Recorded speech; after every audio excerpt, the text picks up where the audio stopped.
Chapter 1369. Break Through to a Great World. Truth listeners' words shocked everyone present. This behavior was simply too crazy. In fact, none of them knew how to break through to a great world, for it was all arranged by Di Ting. As the strongest expert in Nether Prison, Di Ting arranged everything, and he was the first to convey the idea of integrating the Netherworld and making it break through to a great world. But didn't he say that Earth Prison and Heaven Chief Realm had to be integrated under Nether Prison before they could break through? Could they still succeed without Earth Prison and Heaven Chief Realm? What was Patriarch Di Ting so anxious about? Why did things seem to be developing in such a hurry? The patriarchs of the Great Sage of Nether Prison were no fools. They could naturally sense the urgency coming from Di Ting. That made them suspicious. However, Di Ting didn't explain too much to them. He just asked his subordinates to do as he said and pass the message to the Great Sage. It was not easy to integrate all the small worlds to break through to a great world. Every pocket world had its own will of the heavenly Tao. This will of the heavenly Tao formed the rules of each pocket world. Great worlds, on the other hand, were different.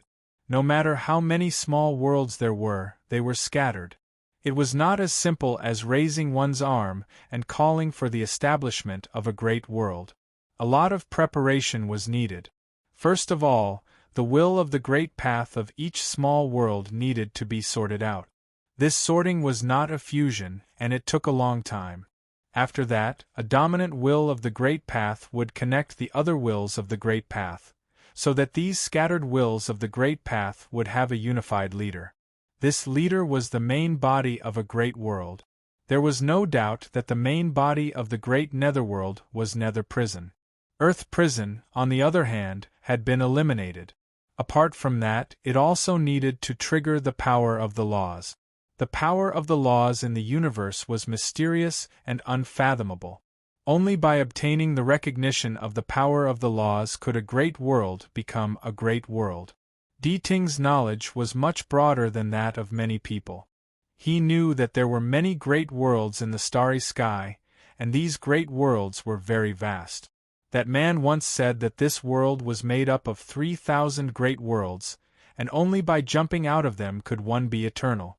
Di Ting didn't understand at that time, but after experiencing that great tribulation, he understood what that man meant. If one did not become a great world, one would always be an ant, a frog sitting in a hole and looking at the sky. They didn't know the vastness of heaven and earth. Buzz, the Harkon's order was issued. The others might not have been able to comprehend it. However, out of their zeal for dieting, they still accepted the order and went to work. For a moment, the whole Nether Prison was stirred up. With Nether Prison as the center, the storm swept through many small worlds around it. Of course, Hell and Heaven Chief Realms seemed to be isolated by the storm and were not affected in the slightest. Everything was progressing in an orderly manner. Bufang's breakthrough was complete. The breakthrough of his divine will could be said to have improved Bufang's culinary skills. The heaven and earth farmland could be considered a pure land for Bufang, and all of Bufang's cultivation seemed to be based on the heaven and earth farmland. It was just like the small worlds created by the Great Sage. The Great Sage's minor world was illusory. Although it wasn't large, it was still corporeal. It could condense the will of the heavenly path. As for Bufang's heaven and earth farmland, it had already exceeded the scope of the Great Sage's imagination.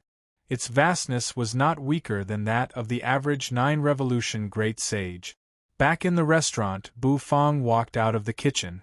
In the restaurant, Yu and Little, who had already eaten their fill, and the remaining cups and bowls were placed on the table. Bufang collected the cups and bowls, went to the kitchen, and washed them in the automatic dishwasher. Then, he returned to his room. He took a hot bath and felt the comfortable feeling of the hot water flowing through his skin. All his fatigue seemed to be washed away at this moment. That feeling was indescribable. After the bath and waiting for his hair to dry naturally, Bufang leaned against the window, raised a glass, and swirled the wine in it. Sipping the wine, he enjoyed the beautiful night view of Acheron City. After drinking a glass of wine, Bu Fong lay down on the bed. The sound of orderly breathing rang out, and Bu Fong fell into a deep sleep. At Bu Fong's level, sleep was no longer important to him, but he still needed to rest. Bu Fong could even stay awake for a long time. However, Bu Fong still kept this habit. For Bu Fong, he only cared about the process of sleeping, which made him feel at ease. That was why he liked to sleep. The next day, Bu Fong opened the door of the restaurant. After a few days, Acheron's restaurant opened again. The diners went crazy. The experts of the aristocratic families who stayed in Acheron City lined up like crazy, wanting to be the first to taste Bu Fong's dishes. Hades Tenzang hadn't returned yet. About 3 days later, Tian Tsang hurried back and landed in front of the restaurant. He had agreed with Bu Fong that he would leave for 3 days. Now it was time. Tian Tsang was a man of his word, so he left his gentle home and came to the restaurant to work as a waiter. The fact that Hades Tenzang worked as a waiter terrified many of the aristocratic family's juniors, as if they had seen a ghost. Therefore, many strange things often happened in the restaurant. For example, Tian Tsang would bring a dish to a table. All the people at the table would stand up and bow respectfully to him. No matter how hard Tian Tsang tried to stop them, they couldn't. They couldn't accept Tian Tsang's service calmly. He was the former ruler of Earth Prison, an invincible existence. This situation caused the order in the restaurant to fall apart. However, Bu Fong knew that it was normal, and he would get used to it after a while. And that was the truth. When the news that Tian Tsang had become a waiter in the restaurant spread, everyone went crazy. All the experts of Earth Prison rushed to Acheron City like crazy people. Acheron City became more and more glorious because of this. Great Sage Acheron returned. He held the jade jar and strolled around the restaurant. He enjoyed the dishes and wine, feeling very comfortable. This kind of life had long replaced eating grass, becoming something that made him happy. Hades' era, the Earth Prison overlords, and the other experts kept coming. Although Tian Tsang didn't agree to become Hades' waiter, they were still very respectful to him. As a result, Acheron City gradually developed into one of the 3 central cities of Earth Prison. Acheron City was also constantly expanding. The barren Acheron City gradually expanded, with all kinds of high-rise buildings rising from the ground. The migration of people was dense and numerous. Bu Fong also enjoyed this kind of life. During the day, he practiced cooking, and at night, he would leave the restaurant and stroll around Acheron City, enjoying all kinds of Earth Prison delicacies. Sometimes, he would think about how to cook new dishes. Being a chef required a lot of imagination. Only with a rich imagination could one constantly create new dishes. Time passed, and time flowed. Time was always passing in this kind of life. 3 years later, Lord Go returned. As soon as he entered the restaurant, the first thing he shouted was sweet and sour ribs. Lord Go finally stabilized his cultivation base and made a lot of progress. His eyes flickered as if they were about to destroy the starry sky. What happened during these 3 years was beyond the expectations of all Earth Prison people. Strangely enough, Nether Prison didn't do anything. There was no invasion or war. Everything became very peaceful. This was somewhat strange. Did both sides really choose to develop peacefully because of a battle? Of course, it would be better if they developed peacefully. The experts of Earth Prison were eager to see that. 3 years passed, and another 3 years passed. This was the longest time Bu Fong had spent in this world. He spent a total of 9 years in Acheron's little restaurant. Occasionally, he would close the restaurant and leave Acheron's little restaurant, asking you to drive the Netherworld ship through the ancient cities of Earth Prison in search of Earth Prison's delicacies. Sometimes, he would travel through the lofty mountains and the land full of danger, looking for rare game and delicacies. It was indeed a good feeling to experience Earth Prison's customs. Along the way, Bu Fong had learned a lot, and his cooking skills had improved greatly. These 9 years were 9 years for Earth Prison to recover, and it was also 9 years for Bu Fong to consolidate his cooking skills and cultivate his character. Hades' era, on the other hand, was forced to step into the Demon King Pass again. Hades' Tenzang, Yinglong, and Earth Prison overlords forced him to break through the remaining 3 Demon King Passes. In the 8th year, Hades' era finally broke through, and his cultivation base smoothly rushed into the 9 Revolution Great Sage. It was fast, but it was not easy. It was very difficult to break through the Demon King Pass, and there was even the risk of death. However, Tian Song was happy that Hades' era could break through. The rest of the time was used to consolidate his cultivation base. After breaking through the Demon King Pass, Hades' era only had one dream left in his life, and that was to eat spicy strips, an endless supply of spicy strip. 9 years to Earth Prison was just a blink of an eye. When one's cultivation base reached the Saint Realm, one's lifespan was extremely long. However, 9 years was not a short time, at least for Bu Fong. His restaurant had gained an accumulation of time, which belonged to the accumulation of sales. The system's sales had reached a critical point, and Bu Fong had a feeling that he was about to break through. This was because Bu Fong did not cook any strange dishes. He did not receive many nether crystals either. This kind of natural breakthrough was the norm. On this day, the netherworld ship tore through the sky, hovering in the middle of Acheron, which was filled with high-rise buildings. Bu Fong and the others landed in front of Acheron City. Foxy had already grown quite a bit. It had also condensed a new tail, going from 3 to 4. Its strength had also become a lot stronger after being nurtured by countless delicious dishes. Flowery had found Earth Prison from immortal chef Little Store, so she came here herself. The 7-colored sky-devouring python's cultivation base had increased a lot. Perhaps it was because of the food. Hua's appearance had become even more charming. Her cultivation base had also reached the Great Sage Realm. After all, the 7-colored sky-devouring python was an ancient savage beast. When it reached adulthood, its strength would not be weaker than the Lord Go. In other words, as soon as Hua reached adulthood, she would have the strength of the Great Sage Realm. Of course, Bu Fong would not let go of such a strong potential stock. Moreover, as Hua grew up, this little girl became even more beautiful. She had even become a beautiful scene in Acheron City. She attracted the attention of countless people. Countless people swarmed into Acheron's restaurant, just to see her. However, this little girl Hua was indeed the descendant of a savage beast. She was incomparably cold and arrogant, even colder than Bu Fong.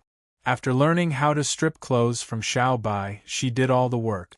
Every day, she would do something to strip clothes, tap, tap, tap, walking on the streets of Acheron City. At night, the streets were filled with a rich aroma, which came from the stalls on the street. These stalls all opened at night, which was similar to the barbecue stalls that Bu Fong had set up in the Heaven Chief realm. Yu, Hua, and Bu Fong walked slowly. Foxy, on the other hand, happily wagged its 4 tails and bounced on the road. The snow-white fox's appearance was very attractive. At night, in Acheron's restaurant, the door of the restaurant was also open. In front of the door, all the celebrities and noble ladies of Acheron City had gathered. They surrounded the restaurant with fanaticism. During the day, they didn't dare to do anything, fearing that they would be labeled as troublemakers and thrown away. But at night, they would go crazy. It was because of Tian Song, the waiter of the restaurant, who was known as the lady killer. These ladies were all infatuated with Tian Song. Tian Song was helpless about this. In fact, he wanted to be a low-key waiter, facing the sea and enjoying the spring. He wanted to live a peaceful life. However, his handsome face was destined to be extraordinary. Even if he was just an ordinary waiter, he could shine like a piece of gold in the dark. Bang! The door of the restaurant was closed. It isolated Hades' Tenzang from the screaming celebrities and noble ladies. Even Bu Fong and the others, who had just returned from their trip, were used to it. Lord Go was lying under the path understanding tree, sleeping soundly. Even though he had become a demigod, Lord Go was as lazy as ever. His body was growing more and more horizontally. Bu Fong entered the restaurant and cooked sweet and sour ribs, dragon blood rice, and other delicacies. After eating and drinking their fill, everyone returned to their respective rooms. They began to prepare for a new day. In the boundless starry sky, suddenly, a ripple spread out. A silver-white metal warship seemed to be slowly moving out of the depths of the starry sky. The warship was exquisitely made, and every part seemed to be exquisitely carved. It was a huge warship, divided into 9 floors, glowing with a pale blue light. The sides of the warship were surrounded by a layer of energy shield, which protected the metal warship. Creak, at the top of the warship, a metal door slowly opened from the bottom to the top. A figure walked out of the warship with his hands clasped behind his back. Standing at the front of the warship, his eyes looked straight at the starry sky. His field of vision instantly widened, and the scene in front of him was the vast nether prison continent, a newly born great world. Is it here? What a pity! 9 years ago, when that man gave us the coordinates and led us here, it was still a scattered small world. I thought I had found a treasure, but I didn't expect that 10 years later, it had become a great world recognized by the law of the starry sky. It's really amazing. Chapter 1370. Early in the morning, sunlight shone down from the heavens. It was extremely clear and shone on the ground. It was as if the ground was draped in a golden garment. White clouds hovered in the sky, blocking the sunlight from time to time, casting shadows on the ground. Early in the morning, Acheron City was bustling with activity even before the sun rose. After 9 years of development, Acheron City, which used to be barren, had become the largest city in Earth Prison. Rows upon rows of skyscrapers filled the city, and the roads on the ground were connected to each other. Creaking sounds rang out incessantly. It was the sound of the shop owner and his employees opening the door. Below the skyscrapers were shops. As the city grew, the population grew. Naturally, the number of shops increased as the population increased. Many shops lined both sides of the street, making Acheron City even more lively and bustling. Walking along the bustling shops toward the center, one could see a small shop that was packed with people.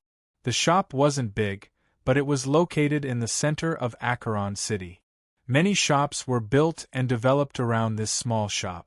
It was still early in the morning. In front of the store, there was a large number of people. These people were talking and laughing, as if they were all very familiar with each other and were chatting. If someone were to see these people at this moment, they would definitely be shocked. This was because the people in front of this store all had high statuses and identities in the infernal realm. Some were hell overlords, some were heads of aristocratic families, and some were high-ranking members of major clans. Every one of these people was very prominent in a big city.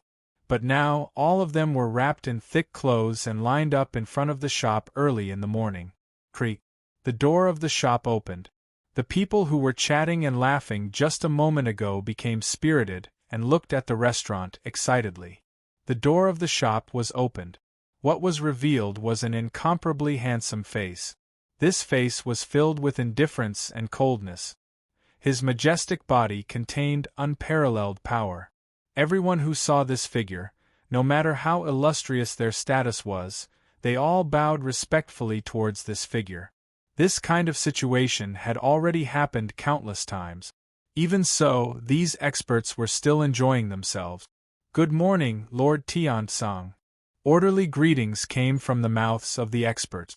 Tian-Song's face was gentle, and the corners of his mouth curled into a smile as he nodded at the crowd.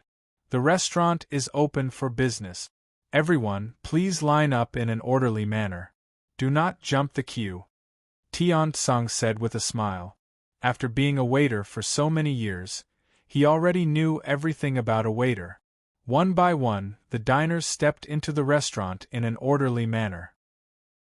With the highly respected Lord Tian Song as a waiter, these people naturally did not dare to act rashly.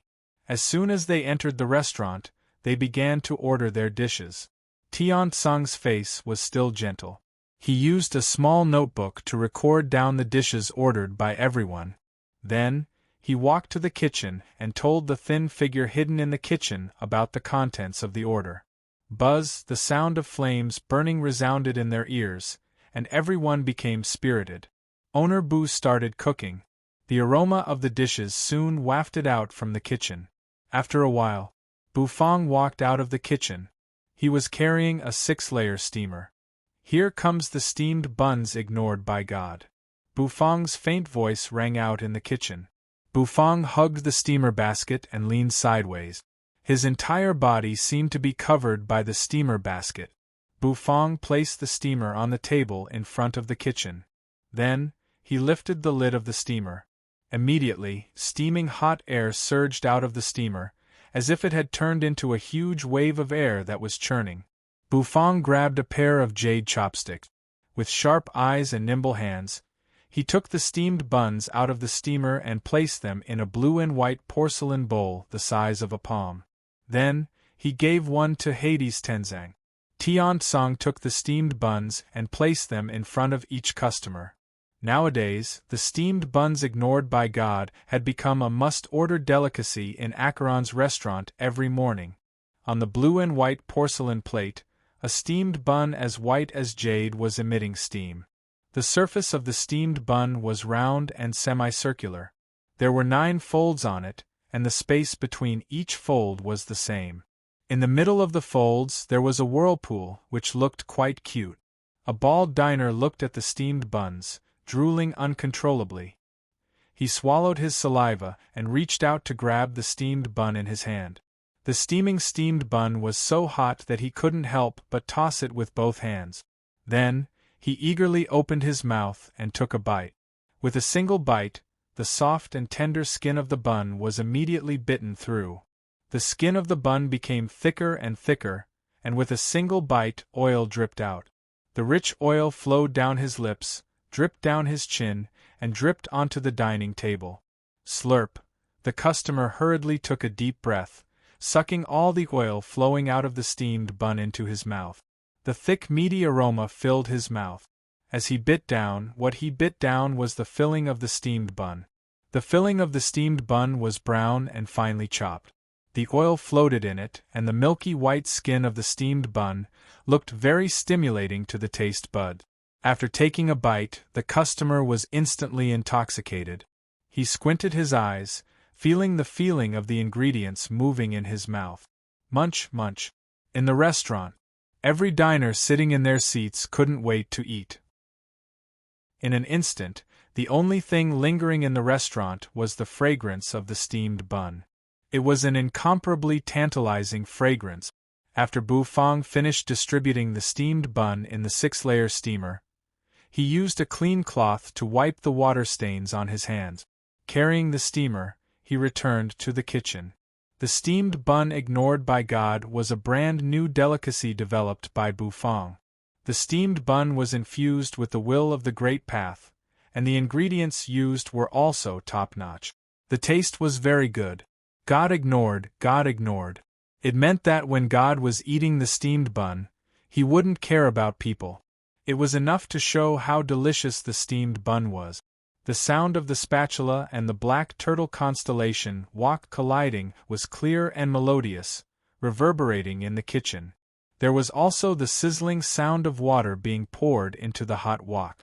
The beautiful scene in the kitchen made the customers in the restaurant more and more expectant.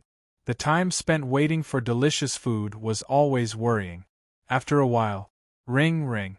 He heard the curtain of the kitchen door being lifted. Hua held the dishes and walked out of the kitchen window. Dishes after dishes were placed on the table. The bustling Acheron's little restaurant began another day of hard work. The silver battleship floated in the starry sky. Stars moved behind it, forming a sky curtain. The figure standing on the top deck of the battleship clasped his hands, looking at the nether prison continent in front of him. The corners of his mouth rose slightly. He stretched out his hand. Then, he snapped his fingers. Instantly, the moment the snapping sound disappeared, the battleship behind him began to change. A clanging sound rang out.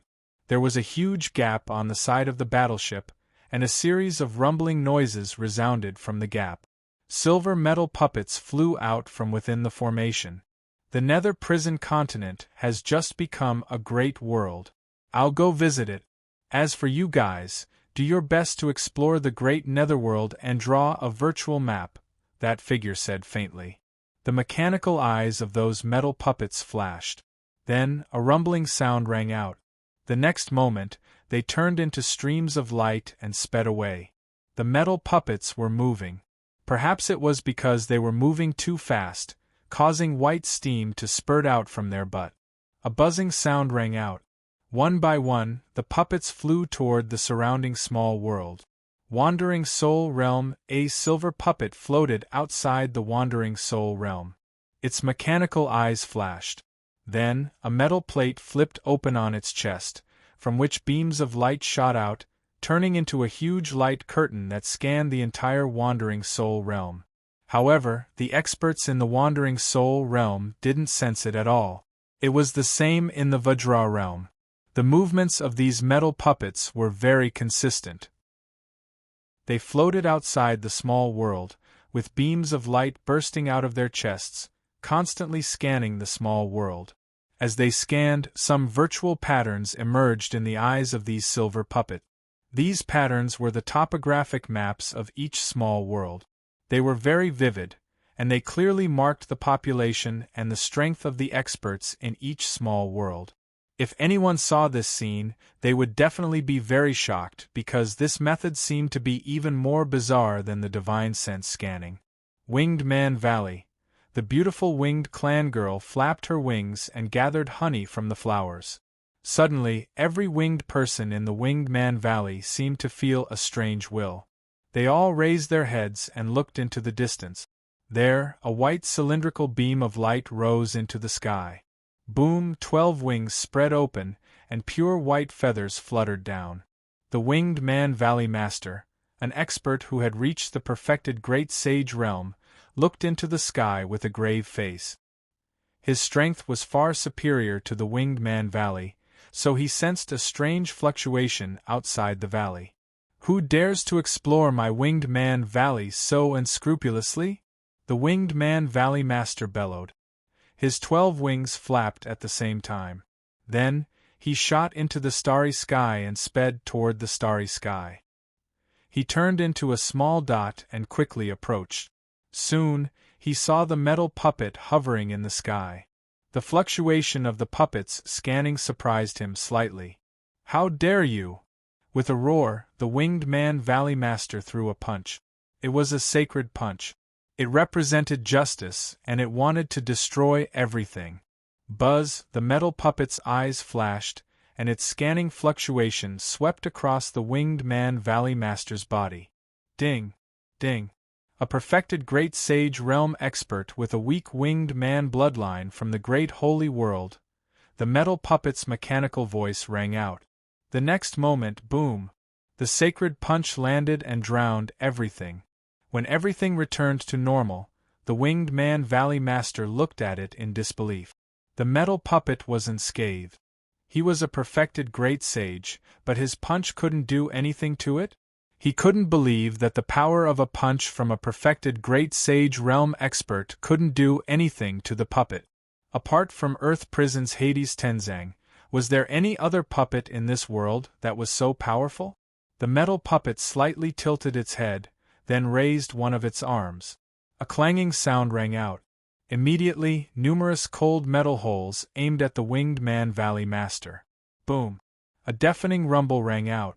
A rumbling sound erupted from the metal hole, and sparks surged from within. The mechanical arm trembled from the recoil.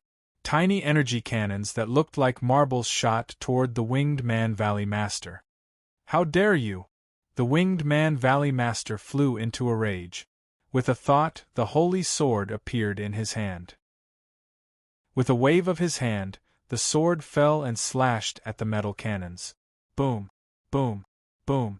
However, the Winged Man Valley Master had just waved his sword. A terrible explosion broke out when the metal cannons hit him. The Winged Man Valley Master had the cultivation base of a perfected Great Sage Realm expert, but he was seriously injured before he could use it. Countless feathers fell from his head. A ripping sound rang out. The metal puppet approached, through a metal net, and grabbed the Winged Man Valley Master. White flames shot out as the puppet turned around and sped toward the silver warship in the starry sky.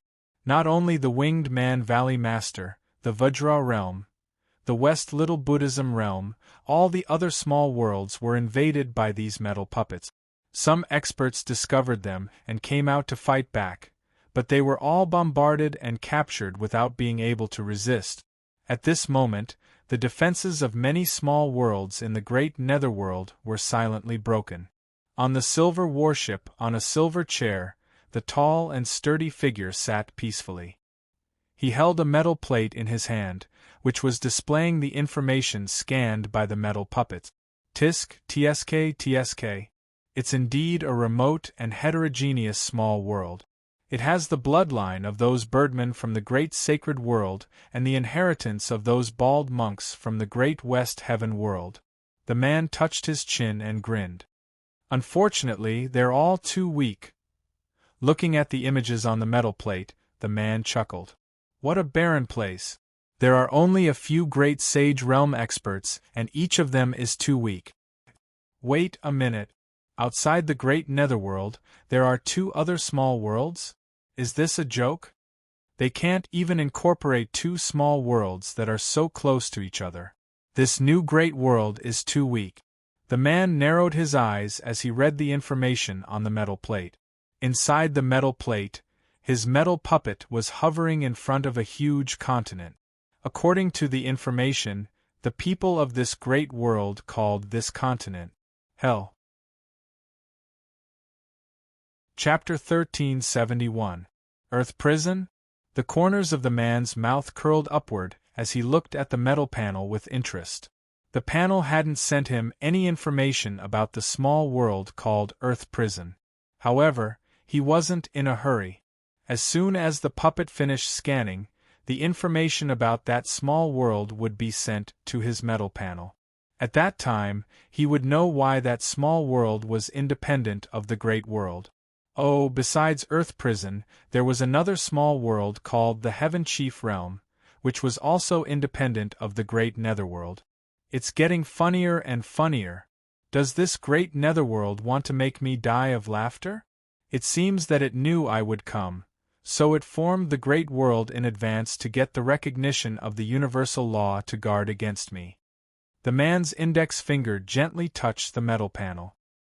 His eyes seemed to have some light flashing. Sizzle, with a clanging sound, the metal door of the silver battleship opened from the bottom up. Then, a woman in revealing clothes walked out of the silver battleship. The woman seemed to be a servant. She was holding a tray in her hand, and on the tray was a glass of fruit juice that was sparkling and translucent. Your Excellency, here's your orange juice. The woman was beautiful, but her eyes were a little dull. She looked at the man sitting on the chair as if she was looking at a piece of raw meat. Good. You'll be rewarded. The man took the orange juice and didn't even look at the woman. When the woman heard that she would be rewarded, her eyes brightened. Go to the bottom and feed my pets.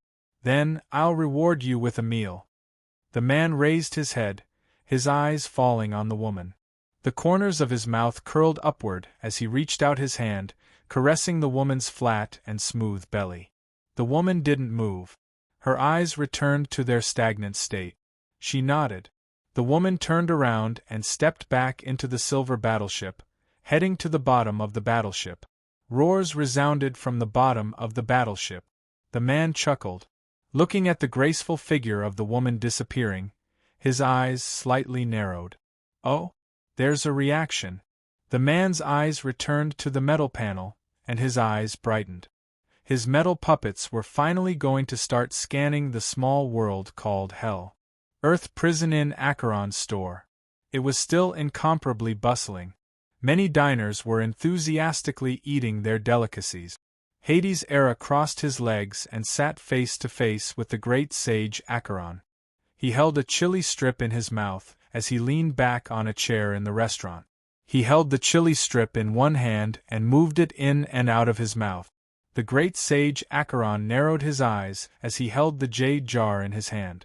The wine contained within the jade jar was something that he treasured greatly. In addition to the spicy strips, Hades' era also ordered a portion of fish with pickled cabbage and chili. The fish with pickled cabbage and chili was also a new dish introduced by Bufang in the past 9 years. In fact, it was not new but a new dish. He used a brand new cooking method to interpret this fish with pickled cabbage and chili. It made the fish with pickled cabbage and chili even more delicious. Eating the chili strip and the fish with pickled cabbage and chili had a unique flavor. For this brand new cooking method, Bufang had chosen the fat fish in the heaven and earth farmland. Because the fish had been soaked in the spring of life, it had become extraordinary. Moreover, with the farmland's will of the great path, its meat was no longer an ordinary fat fish. When cooked, even the great sage would fall in love with it. As for this dish, it was also a popular dish in the store. Many people came to the restaurant just to taste this dish. All of a sudden, Hades' era, who was sitting on a chair, narrowed his eyes. He glanced at the great sage Acheron, then raised his head to look at the sky. He seemed to feel a strange aura hovering in the starry sky. Not only him, but many people in Earth Prison also felt it. Great sage Acheron, Tian Tsang, and Lord Go, who was lying under the Path Understanding tree, all sensed that strange aura. Acheron, I'll be back soon. Leave some for I, Hades' era said with a smile. Then, he said something to Tian Tsang and walked out of the restaurant. Tian Tsang gently looked at Hades' era's back as he left. Without saying anything, he turned to the kitchen window and began to serve the dishes on the table. Hades' era walked out of the restaurant. His feet touched the ground of Acheron City, but he didn't cause the slightest commotion. Then, he soared into the sky. He broke through the clouds and came out of the starry sky. Hades' era's strength was not bad. He had reached the 9-revolution Great Sage realm, and his fighting prowess was very formidable. He held the chili strip between his lips. Hades' era narrowed his eyes and looked at the floating dot in the distance. It looks familiar. Isn't that Lord White's relative? Hades' era said in surprise as he looked at the metal puppet. Its chest split open and a beam of light shot out. The metal puppet, which was about to scan Hades' era, suddenly froze. Its mechanical eyes glanced around and fell on Hades' era. It didn't do anything else. The beam of light shot out from its chest again. It included Hades' era and scanned him together. Buzz, Hades' era froze with the chili strip between his lips. After being scanned by the metal puppet, he felt his entire body tremble, as if he was being seen through by an invisible force. You're scanning. Nether King Ha furrowed his eyes.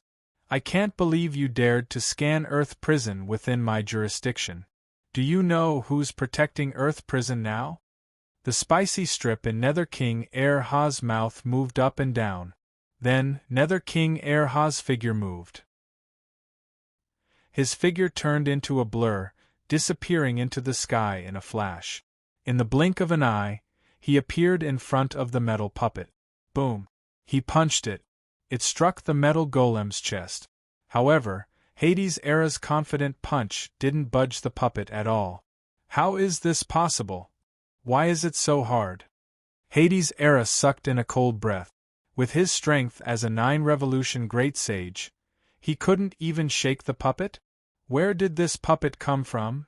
Hades' era's eyes narrowed. He thought the puppet was sent by Nether Puppeteer Patriarch to monitor Earth Prison. Hades' era had no interest in Nether Puppeteer Patriarch Hades' era. His mind flickered. The Hades armor and the Hades halberd appeared in his hands. In the silver warship, he had scanned Hades' era as well. The man sitting in the chair and holding the metal plate exclaimed with interest. Oh, what an arrogant small world. The scan hasn't even started, And there are already people rushing out. Is this the native of Earth Prison? Interesting. The man's lips curled into a smile as his fingers lightly tapped on the metal plate. In that case, I'll let my little cutie play with you. The man chuckled, then entered a lot of information into the metal plate. His finger moved across the surface of the metal plate. In the starry sky, Hades' Era, who was confronting the metal puppet, sensed the change in the puppet. It was a change in its attitude. A creaking sound rang out. Suddenly, cannons emerged on the metal puppet's arms. The cannons were aimed at Hades' Era. Hades' Era felt a chill run down his spine. He didn't dare to underestimate the puppet anymore. Hades clenched his halberd. This metal puppet was an enemy. It attacked him at the slightest disagreement, bringing him a terrible crisis. If it wasn't an enemy, what was it? Boom! A loud explosion rang out. Instantly, a golden energy beam shot out from the cannon. Hades' Era's hair stood on end. That energy beam looked very familiar, and its power was extremely terrifying. Hades wielded his halberd. The halberd swept out. Instantly, a halberd light streaked across the starry sky. It collided with the golden energy beam. An explosion rang out.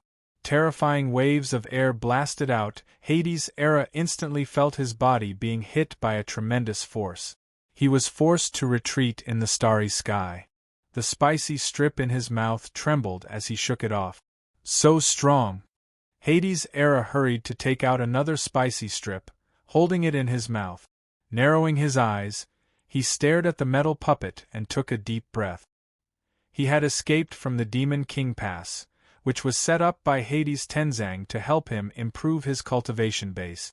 Hades Tenzang didn't treat Hades' Era as his son when he set up this thing. It was a complete masochism. However, the benefits were obvious.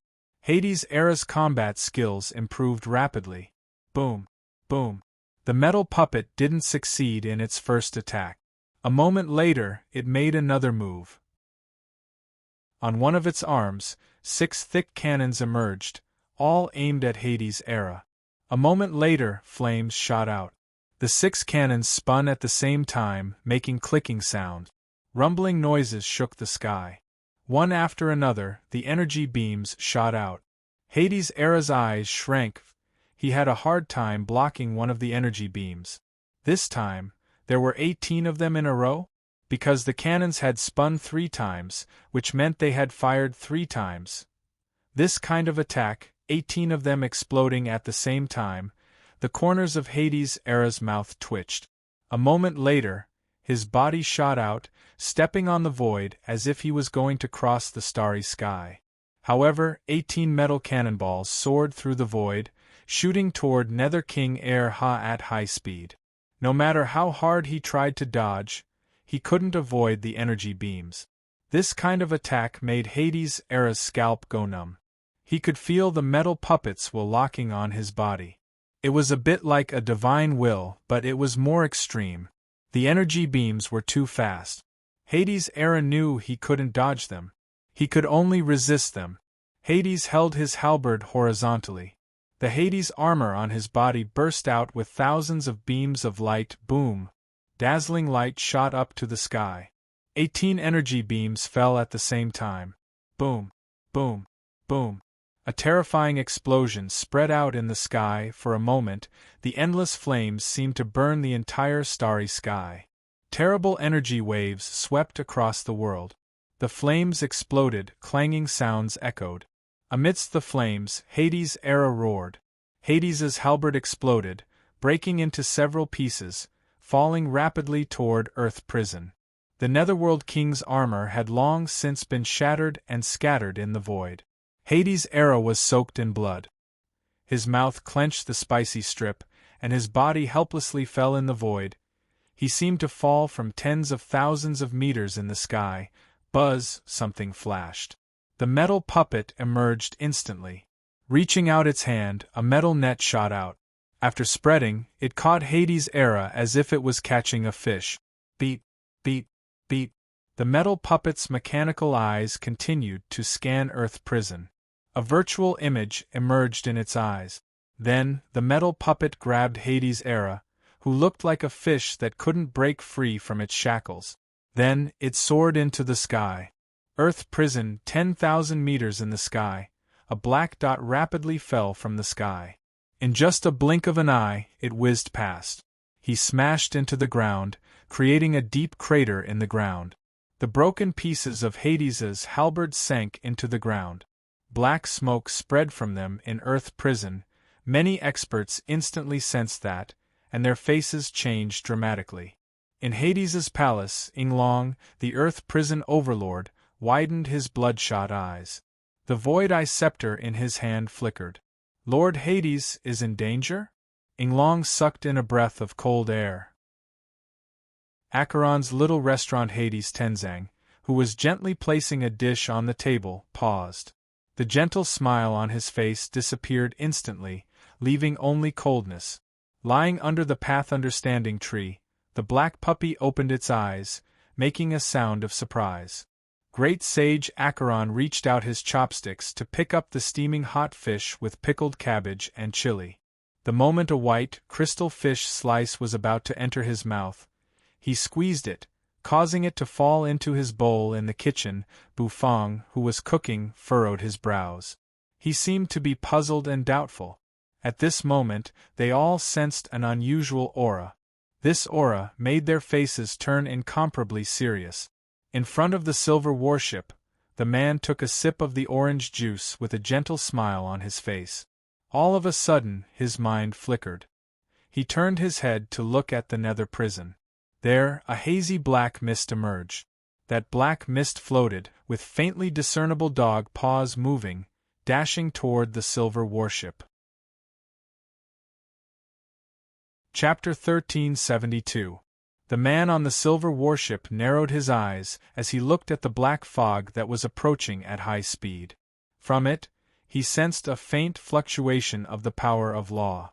It was not strong, but it was, after all, the power of law. This meant that the expert in the black fog should be a demigod or a god. The man held a transparent glass in his hand, which was filled with orange juice. He took a sip of the orange juice and felt the sweet orange juice flowing through his throat. He couldn't help but let out a sigh of relief. A god? That should be impossible. How could there be a god in such a remote place? At most, it's a demigod. The corner of the man's mouth twitched. Then, he rose from his chair, took the glass of orange juice, and walked to the mast on the deck of the warship. With one hand on the mast, he stared straight at the black fog in the distance. The black fog surged slowly and finally hovered in front of the silver warship. "I'm Di Ting, the lord of the great netherworld." A mellow voice came from the black fog, which made those who heard it feel like a spring breeze. "Di Ting? That's a good name. I'm Alpha, the lord of the silver warship." "Nice to meet you," the man said softly with a smile. His name was Alpha, a man who wandered the starry sky and traveled among the stars. "I once heard an ancient saying of a civilization. It goes like this: it's a pleasure to have a friend come from afar. You should welcome me, don't you?" Alpha chuckled. Looking at Di Ting in the black fog, he drank the orange juice in one gulp. "Wandering the starry sky? You don't have to be so polite. After all, you are an emissary sent by the divine dynasty." Di Ting's voice was still mellow. Alpha's pupils constricted. He did not expect Di Ting to say such a thing and expose his identity with just one sentence. "You're an interesting native. Well, I'll tell you the truth. Someone told me about this place, so I came. I didn't expect to find a newly formed great world." Alpha chuckled. "You've barely formed this great world. I can't believe there are two other small worlds that are above it." In the black fog, Di Ting's eyes seemed to flicker. "Did someone tell me about this place?" "Sure enough," Di Ting murmured. Alpha did not seem to be in the mood to talk to Di Ting. After saying a few words, he changed the topic. "Your macro world should have been reported to the law of the universe, right? Since it has been reported to the law of the universe, it has been recorded in the Divine Imperial Court and has become a member of the Divine Imperial Court.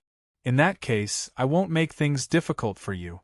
After a while, there should be an ambassador from the divine imperial court coming to take charge of your macro world. But before that, you'd better please me. After all, it's not easy to talk to the divine dynasty's border ambassador. Alpha's eyes revealed a glint as he spoke to Truth Listener. The Harkon's eyes flashed again. Buzz in the distance, one puppet after another was charging over. Oh, my little darlings are back. Alpha smiled on the warship and looked into the distance. In that area, numerous metal puppets were shooting towards Nyetion like streaks of white smoke from their back. Soon, it hovered above the silver warship. The Harkon narrowed its eyes. He looked at those metal puppets and found that each of them was holding a metal net in their hands. There were many experts he was familiar with caught in the net, yet there was a hint of anger in D Ting's voice. This guy has gone too far. The Lord of the Winged Man Valley, the great Buddha of the West Little Buddhism realm, and the realm lord of the Wandering Soul realm were the leaders of the small worlds under the great netherworld. I can't believe that these experts have been captured by this guy. Is he trying to intimidate me? The people of the divine imperial court are really unreasonable. Suddenly, D Ting's pupils constricted as he saw a familiar figure. Bathed in blood, the figure lay in a sorry state in the metal net. Hades era?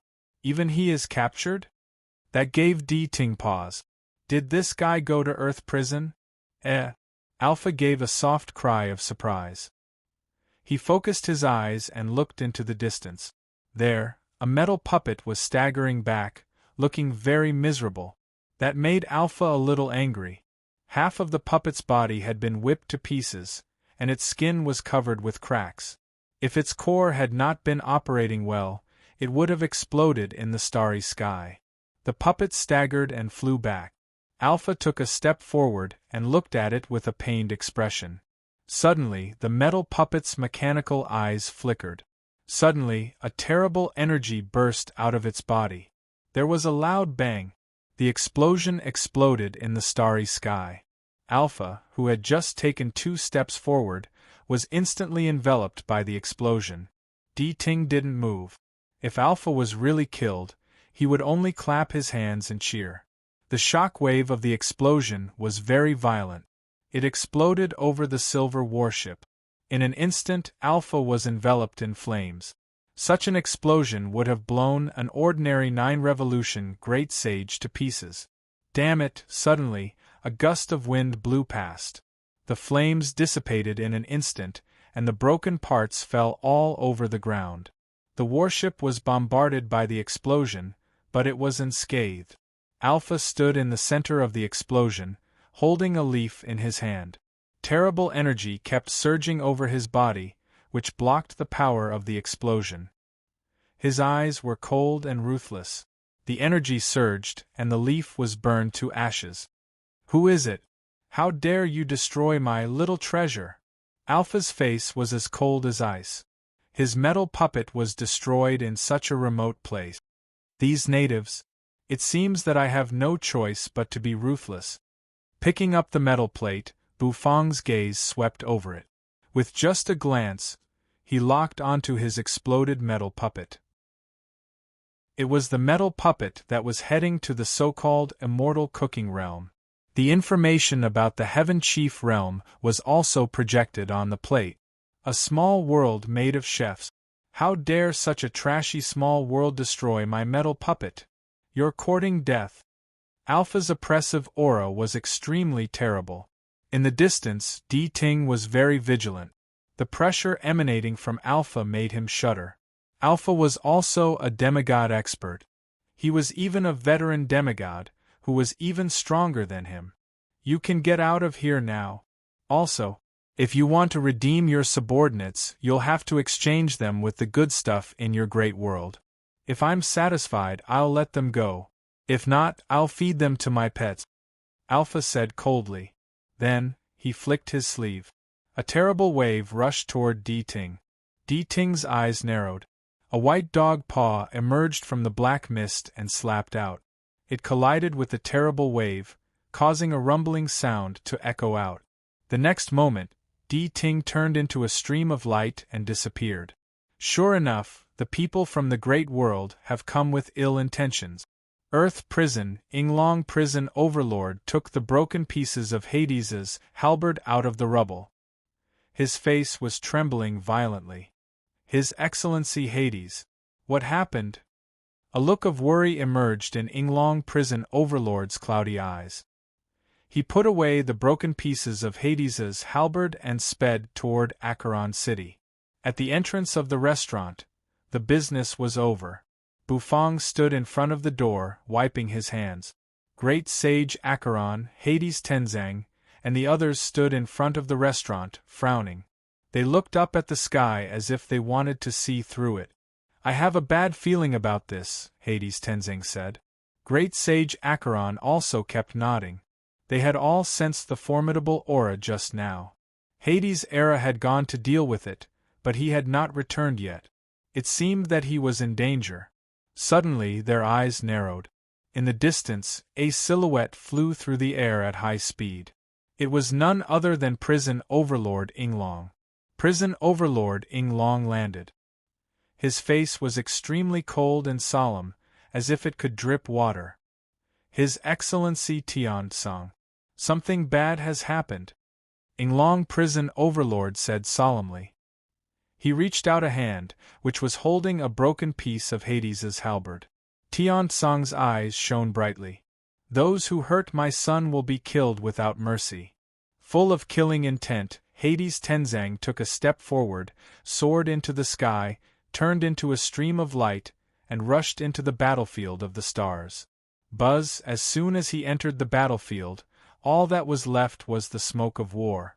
Sensing the smoke, Hades Tenzang turned his eyes in the direction where the metal puppet had disappeared.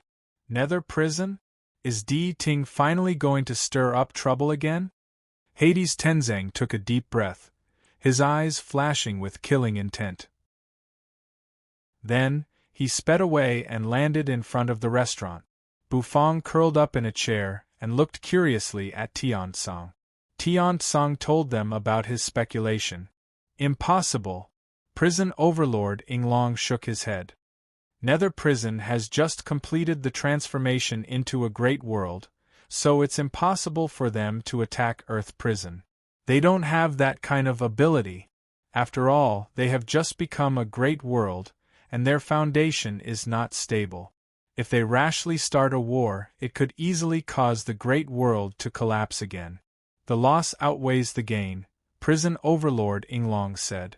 He had learned all this. I'll go to Nether Prison. I don't think things are that simple this time. Suddenly, a gentle and magnetic voice rang out. Then, Lord Go, who was lying under the Path Understanding tree, walked out with his elegant cat-like steps. After glancing around, he yawned. At the demigod level, Lord Go seemed to know something, but he didn't say it. Bufang and the others didn't say anything. Hades Tenzang, on the other hand, nodded deeply at Lord Go. I'm counting on you, Tian Song said. Lord Go waved his paw. No problem. Bufang boy, remember to cook a hot sweet and sour dragon ribs for Lord Go. Lord Go said. As soon as he finished speaking with a swipe of his paw, he tore open the canopy of the sky and strode forward with graceful cat-like steps. With his chubby body covered in dog meat, he stepped into the canopy.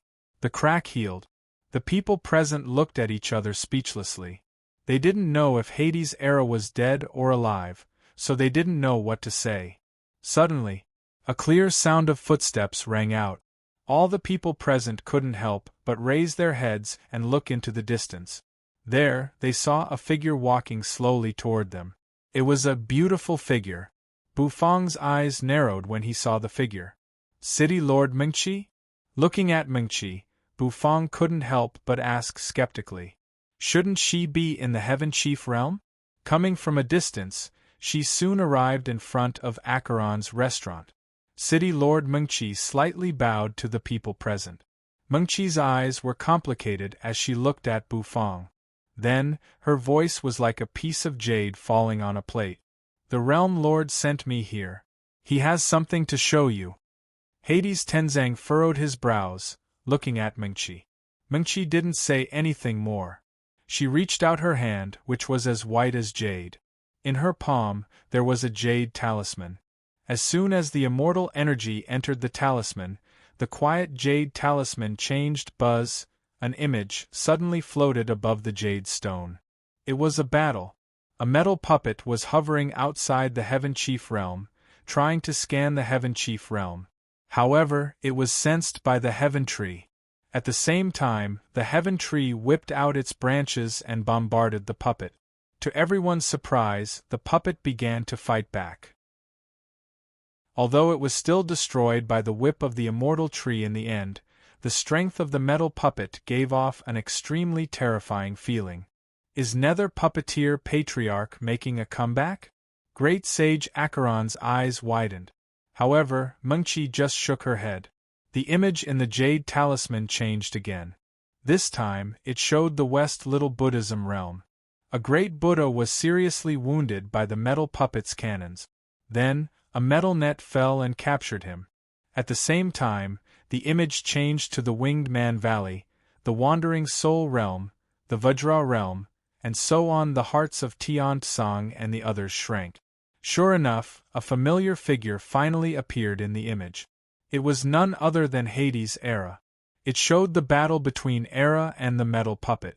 The result made them fall silent. They watched as Era's Hades' halberd was destroyed, his Hades' armor was shattered, and he was bathed in blood. Killing intent burst out of Tian Tsang's eyes.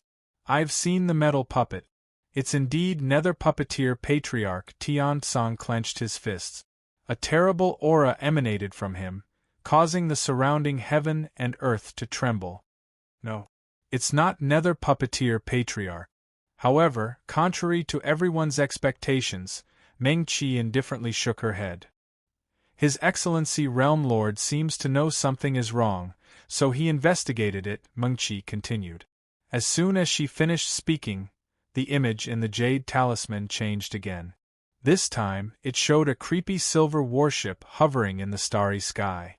At the top of the warship, a man stood with his hands clasped behind his back. Suddenly, the man in the image jerked his head around. His eyes moved as if he was staring at Bufang and the others outside the image. It was as if he could see them through the image. The next moment, the corners of the man's mouth curved upward slightly. Looking at the crowd, his eyes filled with contempt and disdain. Hovering around him were figures wrapped in metal nets, looking like prey. Chapter 1373. I can't believe someone is spying on me. Alpha cast a glance at the empty void, and the corners of his lips curled up into a mocking and disdainful smile. He naturally didn't care about those who were hiding in a corner and peeping at him. Besides, given his identity as the Divine Dynasty's emissary, he didn't care about it at all. The silver warship came from the Divine Dynasty. It was extremely tough, and its offensive methods were extremely powerful. Alpha never thought that someone in this remote and backward place could kill him while he was under the protection of the warship. Besides, Alpha, wasn't weak either. The two ends of the silver warship split into two. Then, the metal puppets grabbed the metal nets and opened them.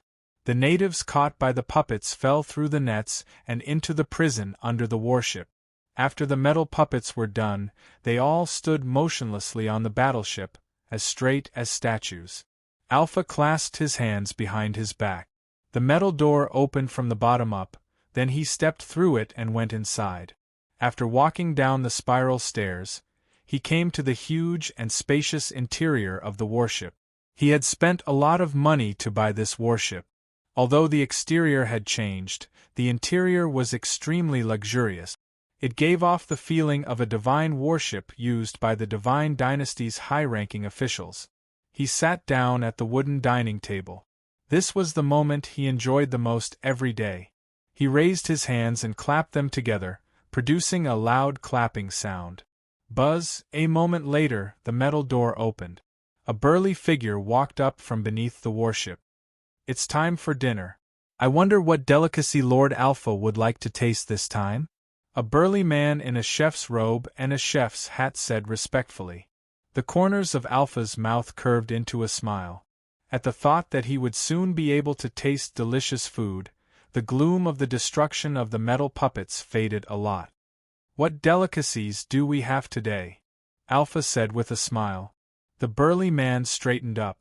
He was more than 2 meters tall, and his head almost touched the ceiling. However, he didn't care. He just handed a small notebook to Alpha. "Today's main dish is 3 dishes. The first is the secret true dragon steak, the second is the immortal fruit salad, and the third is the honey-roasted pork leg," the muscular man said. He was the warship's chef, specially recruited by Alpha from the Divine Dynasty. His cooking skills were pretty good. Although he was not famous in the Divine Dynasty, he was a chef in a restaurant before he came to the warship. Alpha looked at the menu and pondered for a long time. Sometimes, choosing delicacies was also a kind of torture. After all, humans were greedy, and they all wanted to eat. "Let's have a secret true dragon steak today. I remember that dragon steak is your specialty, right, Zhuang?" Zhuang nodded and puffed out his chest confidently. However, he bumped into the ceiling, which stunned him. "Oh, make one more today. I remember I said I would reward you." Alpha seemed to have thought of something, and said to Zhuang in a serious tone. Zhuang nodded. He took an empty cup and poured Alpha a glass of orange juice, then turned and walked toward the warship's kitchen. Alpha, on the other hand, was sitting on a chair and fiddling with the metal plate. The Heaven Chief Realm. A small world made up of chefs? Interesting. One of my favorite things in life is eating. This world of chefs suits me very well. It's time for me to go there and ask Zhuang to bring back a few chefs. Also, I'm tired of the warship's menu. Although Zhuang's cooking is delicious, I'm tired of eating every day. I hope this world of chefs won't disappoint me.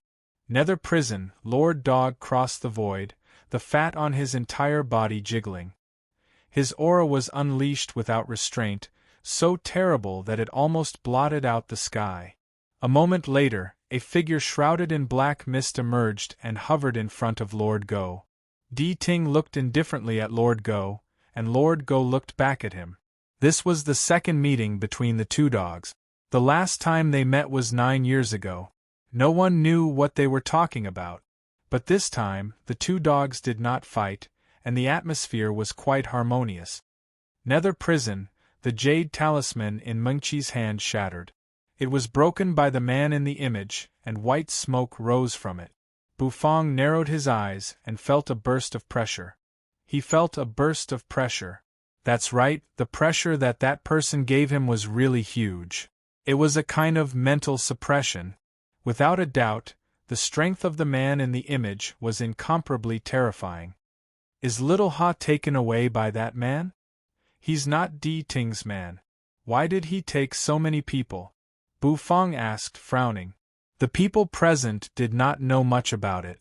Tian Tsang clenched his fists, and his eyes were filled with killing intent. That man is very strong, just like Di Ting. When did Nether Prison produce such an expert? Tian Tsang asked. Everyone was puzzled. After a moment of silence, Mengqi finally spoke. Her voice was pleasant to the ear. His Excellency Realm Lord asked me to tell you that a crisis is coming and that you should take care of yourselves. Also, he asked Onerbu to return to the Heaven Chief Realm to discuss something important. Mengqi said. Everyone was slightly taken aback when they heard that.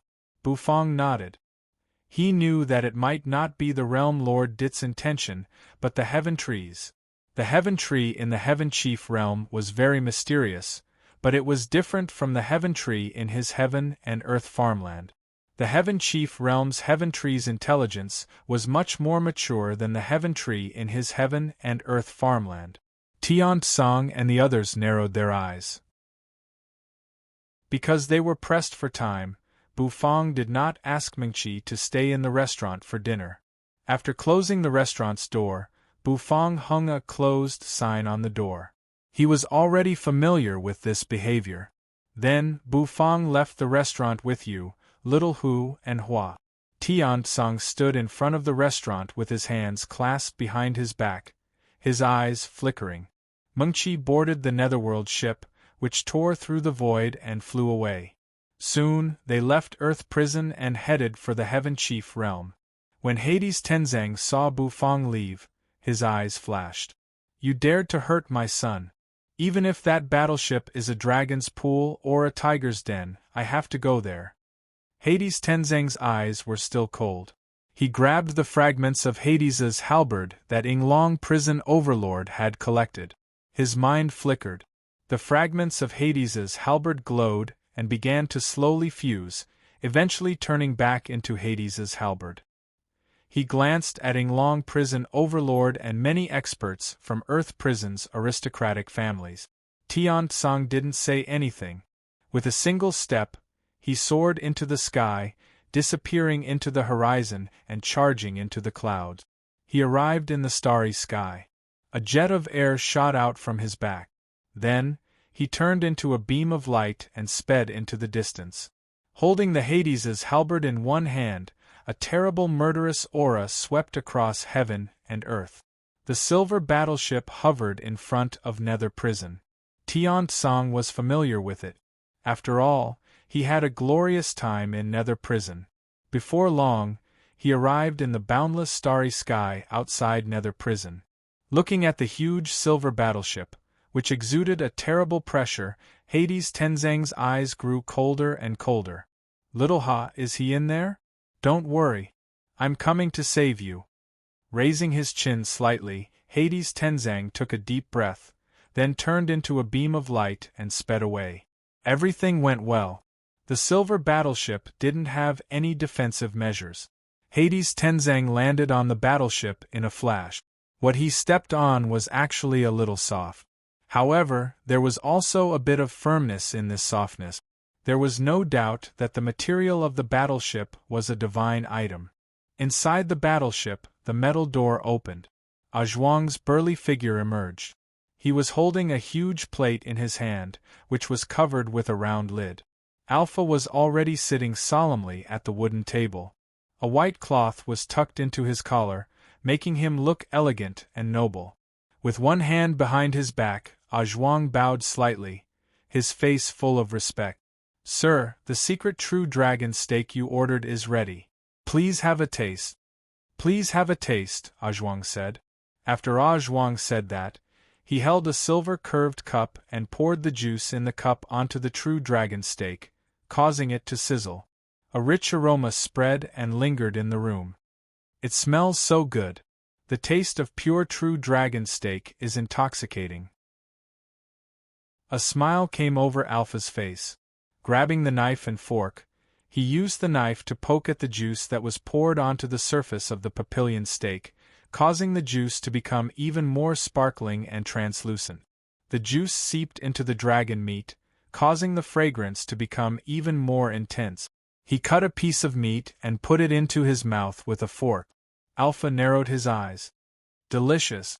A Zhuang, your skills have improved again. I was right to spend so much money on you. Alpha was very happy. The metal door opened. The woman in revealing clothes came in leisurely. Her eyes were lifeless. She sat at the table in a daze. A Zhuang placed a small plate in front of her and opened it. There was also a small dragon steak inside. Have my pets been fed? Alpha cut a piece of glistening dragon meat and put it in his mouth. He wiped his mouth with the cloth in front of his chest. The woman nodded woodenly. Very good. Let's eat. This meal is a reward for you, Alpha said with a smile. The woman's eyes lit up at the mention of food. A Zhuang retreated and left the room. Only the quiet sound of eating and the scraping sound of the knife cutting the plate could be heard. Suddenly, Alpha moved in unison. He raised an eyebrow. A little bug wants to break into my battleship? Really, it's disturbing my appetite. Alpha sighed softly. His divine sense surged. Instantly, it spread out of the battleship. After doing all that, Alpha continued to elegantly cut the dragon meat with his knife and fork, eating it. As for the woman sitting next to him, Her movements were neither fast nor slow.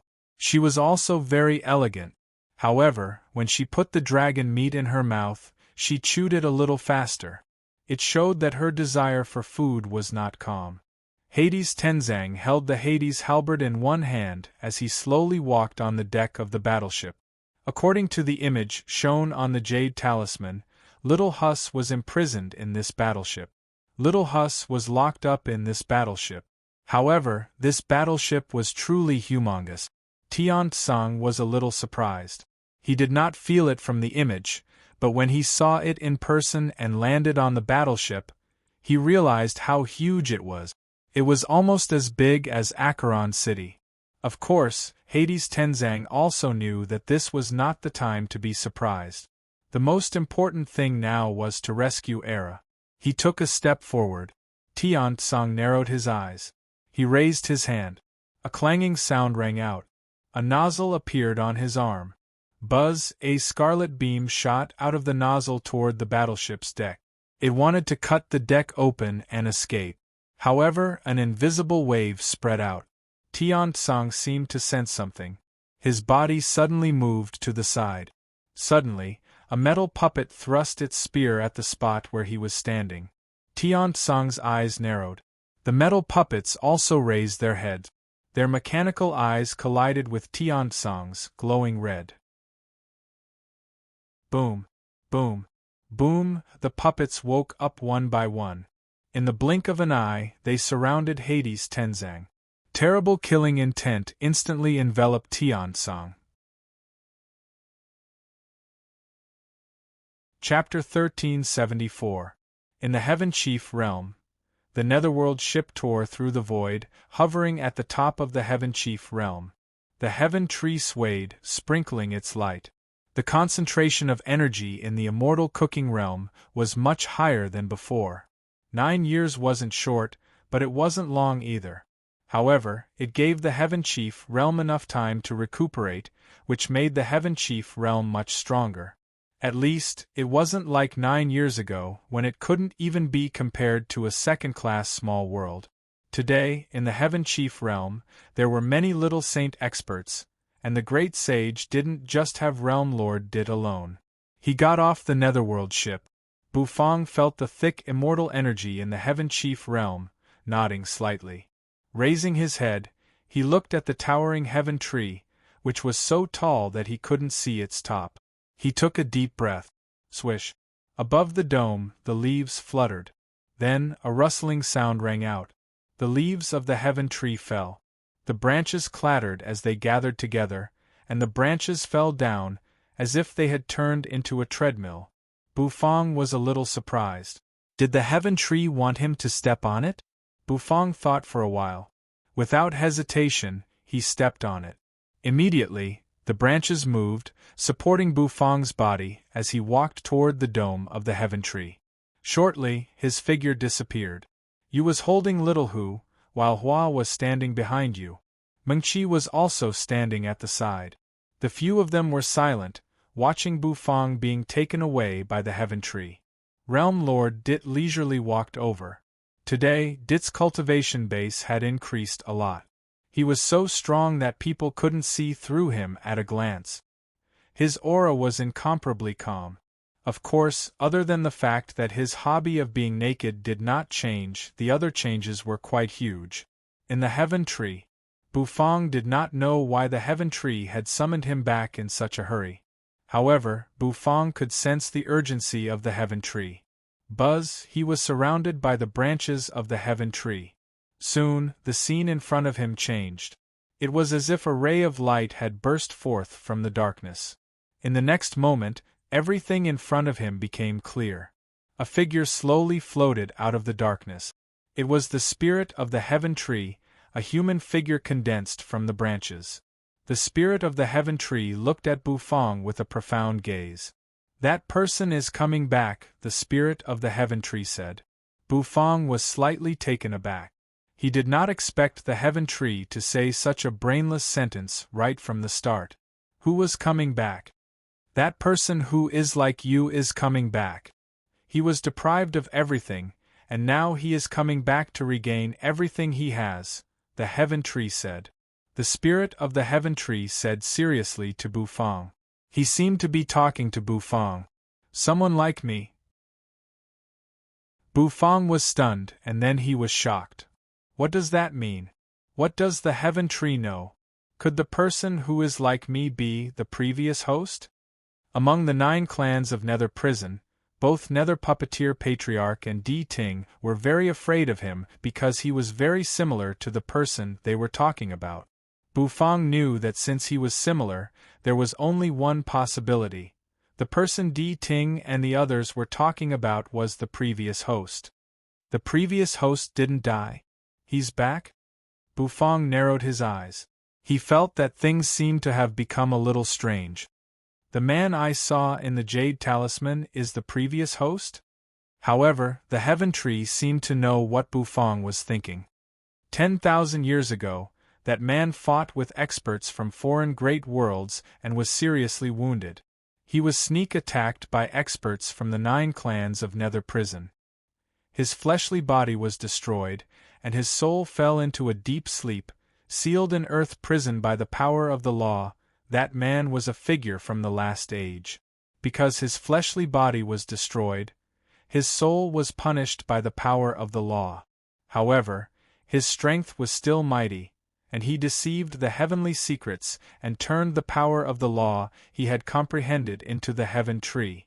It was me who created the Heaven Chief Realm and made the barren Heaven Chief Realm flourish. The Heaven Tree was telling the story quietly. Bufang was slightly shocked when he heard that.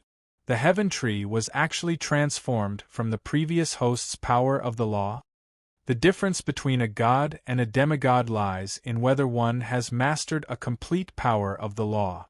This is also the difference between a god and a demigod. I am transformed from the power of the law, and now that I have gained sentience, I don't want to be destroyed again. So I hope you can help me. The Heaven Tree swayed, and its tone became somewhat sincere. Bufang was digesting the information provided by the Heaven Tree at the moment. The Heaven Tree wanted him to help it, but how should he help it? According to the Immortal Tree, the previous host should have returned from outside the Great World. If he had returned from outside the Great World, no one knew how strong the previous host was. Even if he did not have the system, he could be reborn and come back for revenge, so his strength should not be too weak. It would not be a problem if he was a demigod, but if he was a god, Bufang would be in a difficult position.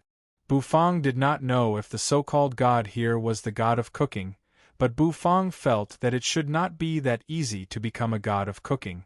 Karma and grudges are all related to you, and you will meet him eventually. I just hope that you can help me. If I am still muddle-headed, it doesn't matter even if I have regained the power of the law. But now that I have sentience, I am the guardian of this world, and I cannot disappear. Once I disappear, the Heaven Chief Realm will be destroyed again. The Heaven Tree sighed with emotion. His wish was simple. He wanted to protect the immortal cooking realm.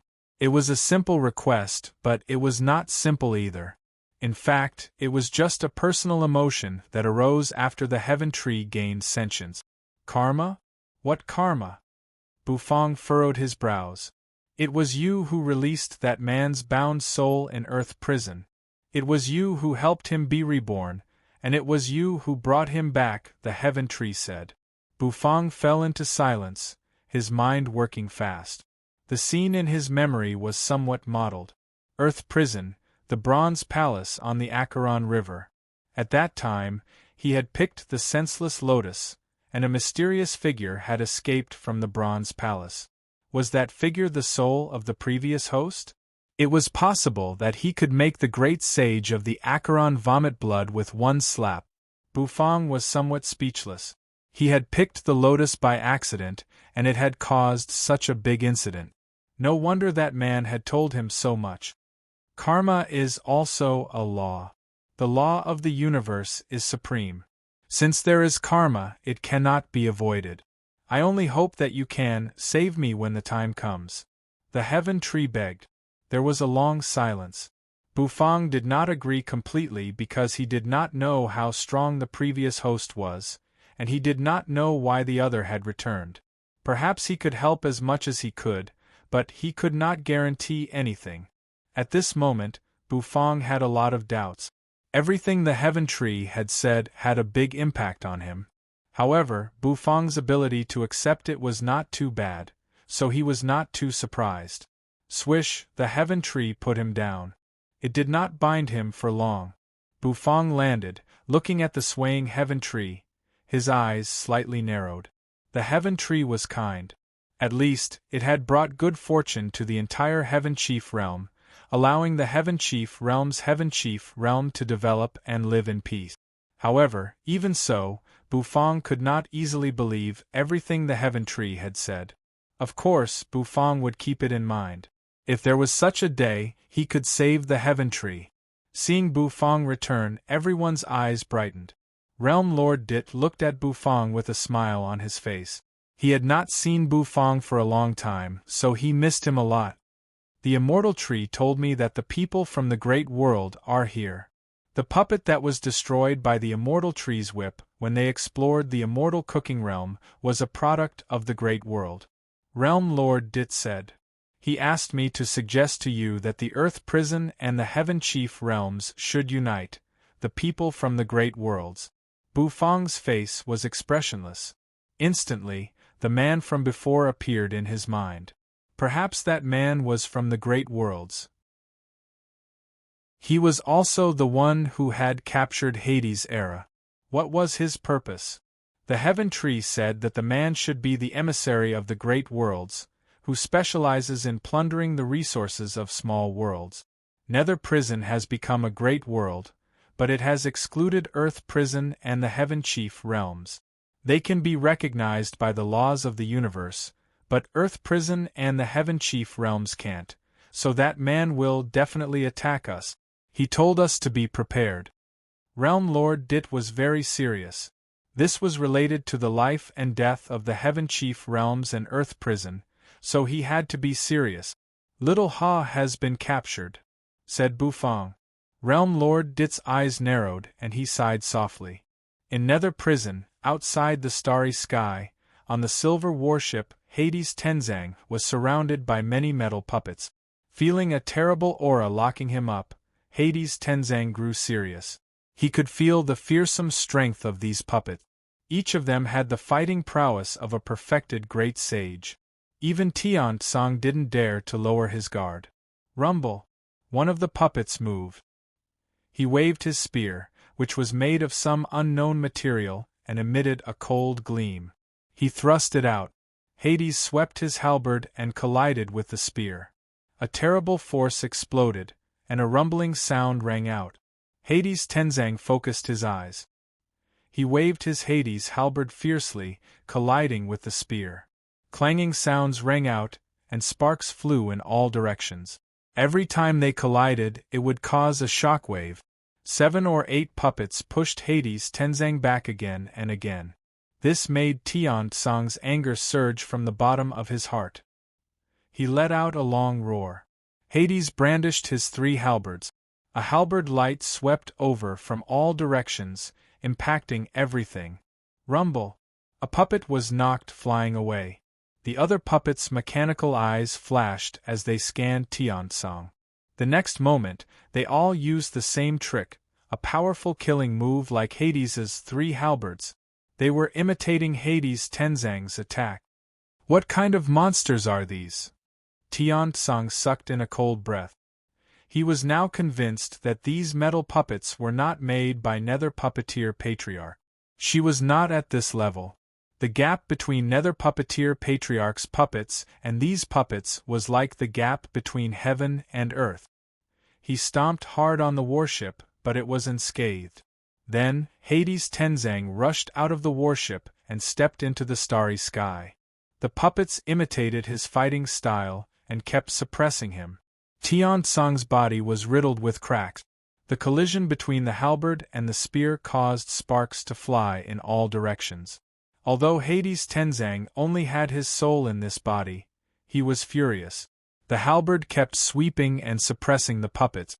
There was a gap between a spear and a halberd. Tian-sung took advantage of this gap and attacked one of the puppets crazily. 3 consecutive strikes from the Nether King halberd landed on the puppet, causing it to fall apart and its body to be shredded into pieces. White smoke rose from Hades Tenzang's body, which was caused by him overusing the puppet's body. Inside the warship, Alpha put down the knife and fork, lifted the cloth in front of his chest, and wiped his mouth. Then, he picked up the metal plate with an extremely cold expression. How dare a mere ant destroy my little treasure? Kill him! Buzz, the mechanical eyes of the metal puppets outside the warship burst into a cold light. Then, one by one, they soared into the sky. They raised their arms. With a clanging sound, their palms turned into 6 barrels. Rumbling filled the air. Then, one shell after another shot out of each barrel. A dense barrage of artillery shells shot down from the sky, heading straight for Tian-sung. Tian-sung's pupils constricted. He recognized the move. It was the one that had knocked Hades' era to the ground. The metal plate under his arm moved sideways, and white flames shot out of its barrels. Boom! Tian-sung's speed exploded as he transformed into a baiguang and began to move rapidly. He was actually leading the artillery shells to chase after him. This is a game of cat and mouse. In the warship, Alpha crossed his legs and smiled. Suddenly, his gaze froze. This was because he realized that after Hades Tenzang moved to the side, he had actually guided the artillery shells into his puppet. The next moment, the flames of the explosion swept across the world. It suddenly exploded above the battleship. Mushroom clouds blotted out the sky. A deafening sound rang out, causing people's eardrums to buzz. Pieces of broken fragments fell on the deck of the battleship. In this explosion, he lost 2 of his puppets in an instant, and the remaining one was seriously injured. Some of the broken arms still had electric arcs jumping around. Some of their bodies were sunken in and charred black. Alpha's eyes were filled with coldness and killing intent. Damn it! How dare you treat my little baby like this? Alpha stood up and said in a chilling tone. With his hands clasped behind his back, he slowly walked out. The metal door automatically opened from the bottom up. He took a step on the deck. In a flash, he soared into the sky and disappeared as if he had teleported. When he reappeared, he was right in front of Hades Tenzang. A terrible pressure suddenly filled the air. The air seemed to have stagnated. His killing intent drilled into Hades Tenzang's body like tiny snake. His puppet body was suppressed by the pressure and couldn't move at all. This terrible feeling, Hades Tenzang's pupils constricted. This man is actually a demigod. You destroyed my little baby, so you can go to hell, Alpha said indifferently. Then, he raised his hand and pressed it against Hades Tenzang's chest. A terrible force exploded out. Crack! The metal in front of Tian-sung's chest was crushed. In the face of a demigod, even Hades Tenzang, who was once invincible, felt a pang of helplessness. Suddenly, behind him, the void suddenly tore open. One on the left and the other on the right. It was as if at this moment, Alpha's escape route had been blocked. Through the crack, at the same time, 2 dog paws slowly slapped out. One was a white dog paw, and the other was a black dog paw. The 2 dogs attacked at the same time, trying to kill Alpha Demigod in an instant. Chapter 1375. Suddenly 2 dog paws emerged behind Hades Tenzang. Hades Tenzang was not the only one who was shocked. Even Alpha felt his hair stand on end at that moment. That's right. In that instant, Alpha's aura was dispersed. It was because the 2 demigod experts had joined the attack. The next moment, 2 dog paws came from Tian-sung's sides, one on the left and one on the right. They were so fast that they seemed to shatter the void. In an instant, the starry sky exploded, and countless turbulent void currents surged within. However, the 2 dog paws did not seem to care about the turbulent void currents at all. They were small and exquisite, and they slapped at Alpha. "How dare you!" Alpha let out a roar as his body suddenly emitted a dazzling brilliance. Above his head, a small world emerged. The small world floated up and down, emitting a supreme aura that could suppress all worlds. There seemed to be the power of the law surging in it. Demigods could comprehend the power of the law, but they were still a little short of comprehending a complete law. Facing the two dog paws, Alpha had nowhere to run. They were both demigods, and neither was weaker than the other. After blocking all of Alpha's escape routes, the two of them collided. Boom! Boom! Alpha's palms collided with the two dog paws. A terrible explosion occurred, and the blast seemed to tear the whole world apart.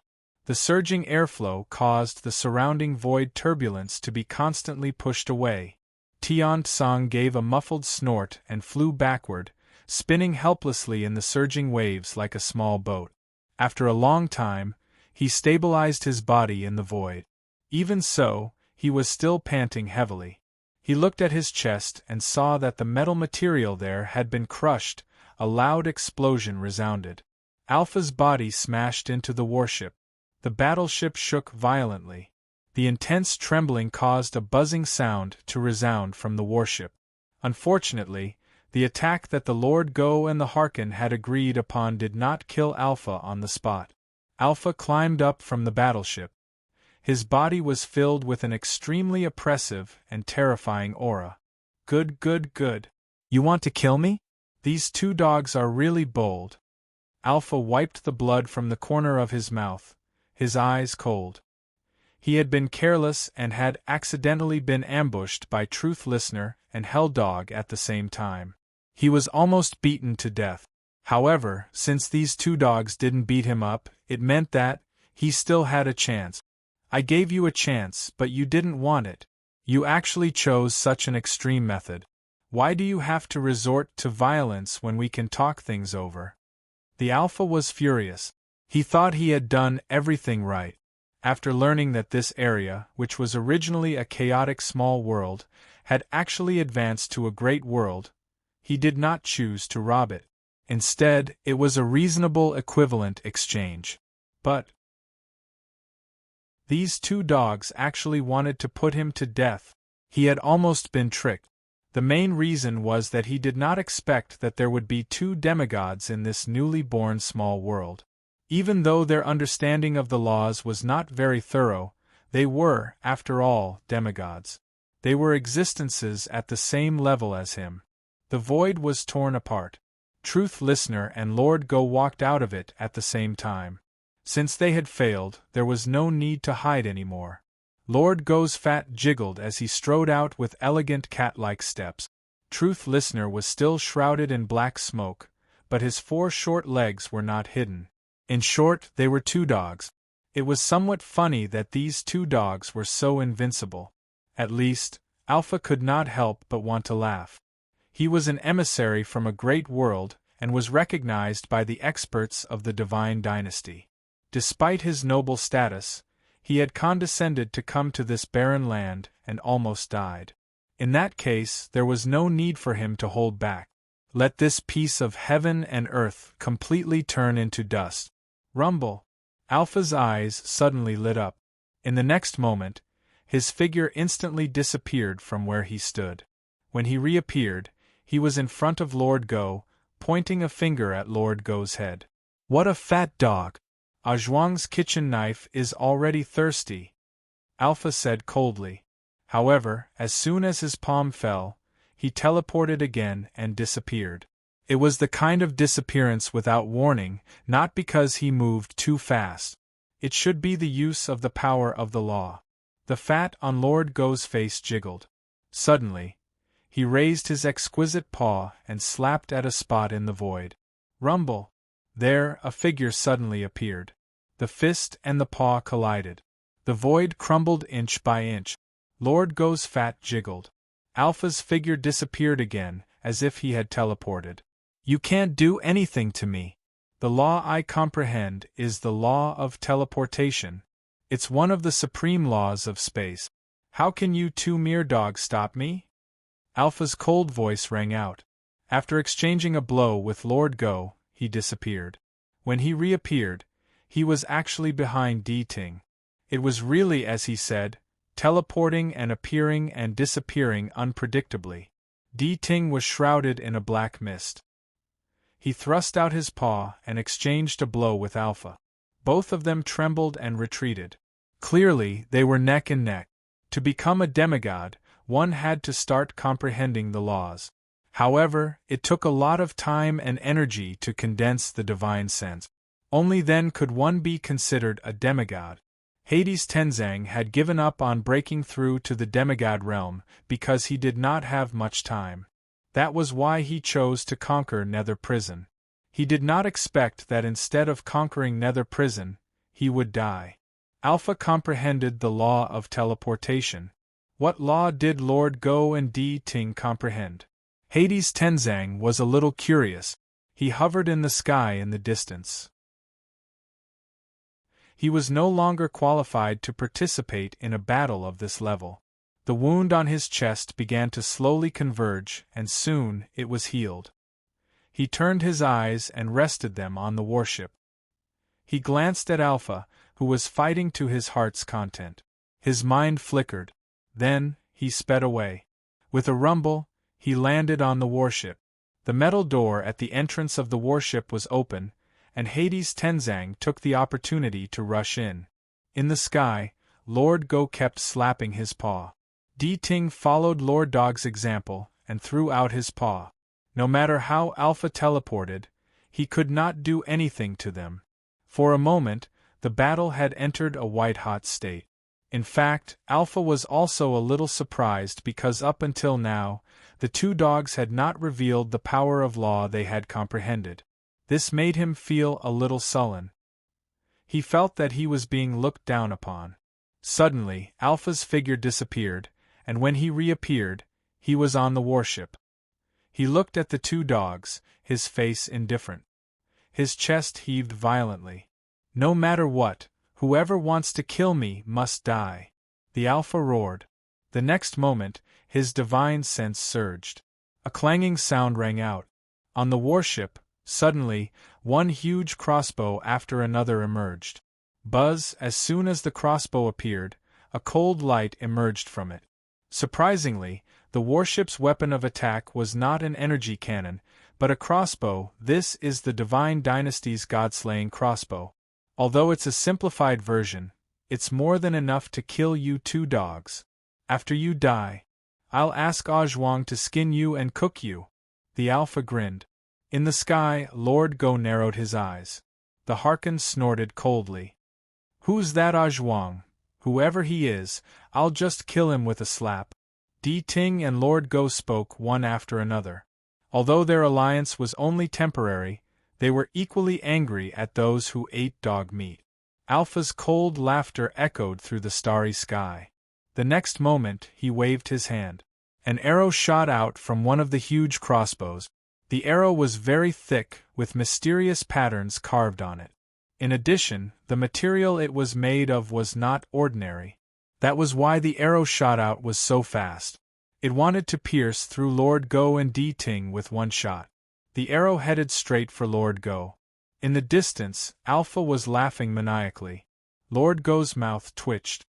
"I don't know who gave you such confidence," Lord Go's gentle and magnetic voice rang out. In the next moment, his body began to change. Instantly, he turned into a huge three-headed dog, breathing earth prison flame and barking. He swung his paw again. The void twisted and shattered inch by inch. The arrow whistled through the air, stirring up turbulence in the void. It shot toward Lord Dog's head, intending to pierce through it in one shot. In the distance, the void twisted. The netherworld ship tore through it, slowly moving forward. On the netherworld ship, Bufong and you were sitting calmly, watching the battle in the distance. The terrifying waves had already attracted the attention of many experts around. It was a battle between demigods. It was hard not to attract attention. As soon as they appeared, they saw Lord Go's paw collide with the arrow. Alpha's wild laughter came to an abrupt stop. because he saw Lord Go's paw slap on the arrow, but it was not damaged at all. On the contrary, his crossbow bolts began to crumble from the inside out. With a boom, it completely exploded, turning into thousands of fragments that drifted in the air. Damn it! How is this possible? Alpha's eyes widened in disbelief. He watched the god-slaying crossbow being smashed by a dog's paw. He was terrified. Although it was only a replica of the god-slaying crossbow, its power should not be so weak. Could it be that the law that this black dog comprehended was very powerful? Was it stronger than his law of teleportation? How was that possible? How could a dog in a remote place comprehend a law stronger than his law of teleportation? Was he not even as good as a dog? No. Those smugglers must have sold fake goods. Alpha roared inwardly. Bang! Bang! A series of gunshots rang out. One god-slaying crossbow after another shot out at incredible speed, rapidly approaching Lord Go and Di Ting. It was as if it wanted to pierce through both Lord Go and Di Ting at the same time. Its power was indeed unparalleled. No matter how Alpha looked at it, he did not think it was a fake. However, the black dog was still waving its paw and smashing his crossbow bolts. It seemed that he had really bought fake crossbow bolts. Without the crossbow, he could only fight the two dogs. However, Alpha was not confident that he could win if he had to fight two of them alone. He thought for a moment. He was ready to retreat. The crossbow bolts were fake, but the warship could not be fake. He had spent almost all his wealth to buy it. It was an offensive warship from the Divine Dynasty, and its defense was invincible. A demigod could not break it at all. Standing on the deck, Alpha activated the warship's defensive array. Instantly, a layer of arc-shaped brilliance burst forth and enveloped the battleship. Standing in the warship, Alpha watched with a sneer. This was the first time he had encountered such a situation. He could not believe that a group of natives dared to attack him, the emissary of the Divine Dynasty. You're dead. When the Divine Dynasty's border emissary comes, all of you will die. Trying to kill the emissary. This is a felony punishable by the destruction of the world. Alpha raised his chin and sneered. Di Ting furrowed his brows. Lord Go's eyes were unkind as well. They bombarded the warship's defensive array again, but they could not break it. Lord Go's eyes narrowed. Even the law he had comprehended could not break it. Looking at Alpha, who was laughing in the warship, Lord Go's fat jiggled. Suddenly, a stream of light came shooting over from a distance. Lord Go looked over, puzzled. He saw a steaming flatbread hovering in front of him. Lord Go looked at Bufang in the distance with a puzzled look on his face. Bufang clasped his hands behind his back and said expressionlessly, "Eat a flatbread. Maybe you'll be lucky enough to break the shield." When Alpha saw that, he thought he had heard the funniest joke in the world. "You want to break my warship's defense by eating a flatbread? And you're talking about luck? Do you really think I bought a fake warship? Natives are natives. How stupid." Chapter 1376. The Divine Dynasty was supreme. It ruled over many great worlds, and many of its experts could even trigger the laws of the universe and suppress the heavens. Although his warship was a defective product smuggled out, it was still very powerful. Ordinary demigods could not break its defense at all. That was why he was so confident. He had tried it when he bought the warship, and he found that he could not break its defense with a slap. As an emissary of the Divine Dynasty, he was not qualified to ride on such a warship, even though it was not as high-end as the real divine ships of the Divine Dynasty. However, even if it was not a high-end warship, it was not something that these few natives in front of him could destroy. Yes, he did not expect to see two demigods. After all, it was rare for two demigods to appear in a newly merged great world. However, even two demigods might not be able to break his warship's defense. "You want to break my warship's defense by eating a flatbread?" On the deck of the warship, Alpha clasped his hands behind his back and sneered. Looking at the black dog with a flatbread in its mouth, the corners of his mouth curved upward in disdain and ridicule. Natives were natives. They were always so stupid. They had no idea how vast this world was.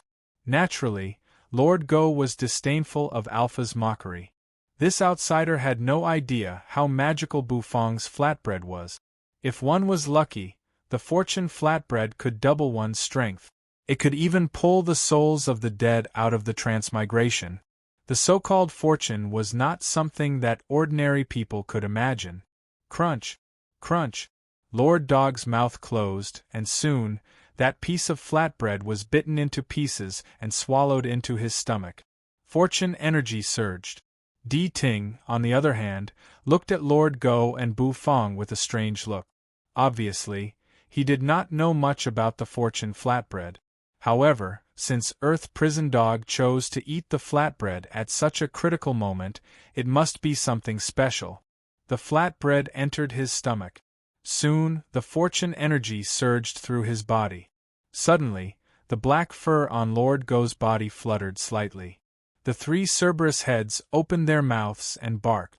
The dog's bark shook the void, causing the sky to tremble as if it was about to shatter. Buzz, the Lord Go could sense that as the fortune chi spread, his understanding of the power of the nomological laws began to increase.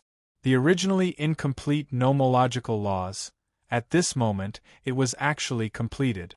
This feeling was very magical.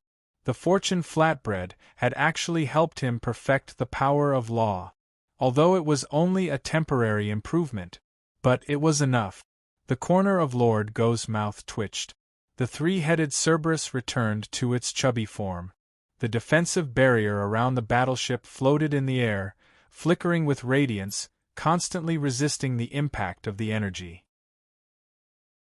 Looking at the defensive barrier and Alpha, who had his hands behind his back, the corners of his mouth curled up into a disdainful smile. Lord Go smiled faintly. Then, it slowly stretched out its chubby paw. The black fur on the dog's paws fluttered in the wind. Then, the paw slapped toward the battleship. When Di Ting saw that, he fell silent. He had wanted to ask Earth Prison Dog to join hands with him and use the power of the law to break the defensive barrier. Since Earth Prison Dog wanted to attack by himself, he would let him do it. After suffering a setback, he would naturally join hands with him. The black mist swirled again and enveloped his body. At this moment, Lord Go's paw finally fell. Bufang saw everything clearly from a distance.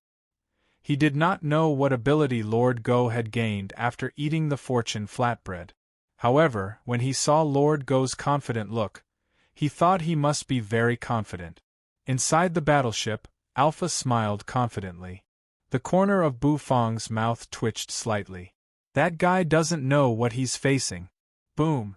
The dog's paw fell and smashed the battleship's defensive barrier. A loud explosion rang out. A terrible rumble spread in all directions, sweeping across the whole world. The world seemed to be destroyed at this moment. Standing on the battleship, Alpha's face froze. The frozen expression on his face as he laughed made him look very comical. How is this possible? He cried out involuntarily. Looking at the paw slapping on the defensive barrier, his battleship let out a deafening roar, and its surface was covered with fine cracks. His entire being was shrouded in fear. Was this really a great world that had just been formed? How could a dog from this great world be so strong? Boom! An explosion rang out. The defensive barrier was completely shattered. The battleship was instantly exposed to the starry sky. Alpha's figure vanished from where he was, and when he reappeared, he was hovering in the starry sky. Lord Go's paw fell again. This time, the exquisite paw hit the battleship and cracked it, leaving a paw print on it. Looking at the paw print, Alpha's heart ached. All sorts of heartache appeared on their faces. Alpha's anger had reached its peak. He soared into the sky, trying to fight Lord Go again. His anger made him lose his mind.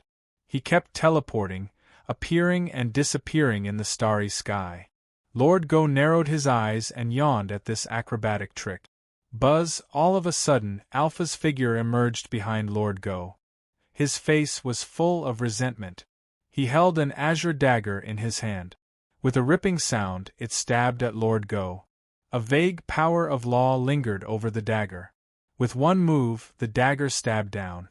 He wanted to poke a hole in Lord Go. This was not an ordinary dagger. It was the soul-snatching dagger. Once stabbed, it would damage one's divine sense. It was a weapon aimed at demigod experts. All of a sudden, Lord Go's body swayed in the void. He took a step forward and slowly turned around. Looking at the dagger Alpha had thrust, he gently raised his paw. The power of the laws emerged from the claw.